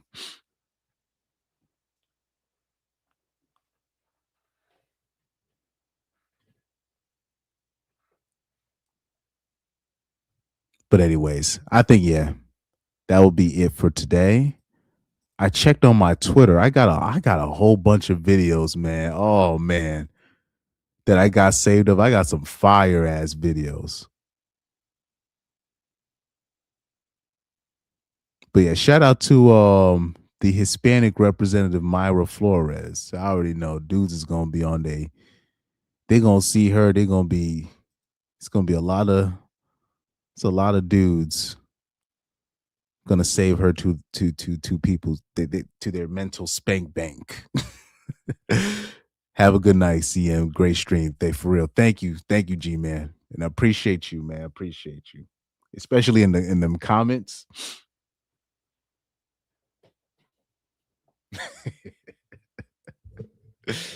Oh man, shout out to you. And then Ronald Wichita. Shout out to Ronald Wichita. I haven't seen him in a minute. By the way, I haven't seen Angel in a while. I know he's usually on AJ's channel, but I haven't heard from him in a minute. But shout out to you guys, man. Pyro, man. We'll talk. You already know. Peace out. Grigger with the hard ER. Salute. He said, Angel, yeah, I don't know where that boy is, man. Well, I can't say boy. He's literally like in his late 50s. But yeah, Pyro will talk. You already know that. Shout out to you guys. Thank you guys for watching. I gotta head to bed. I'm gonna get some tea and then I'm gonna go to bed. All right. Shout out to you guys. What outro video? I'm gonna use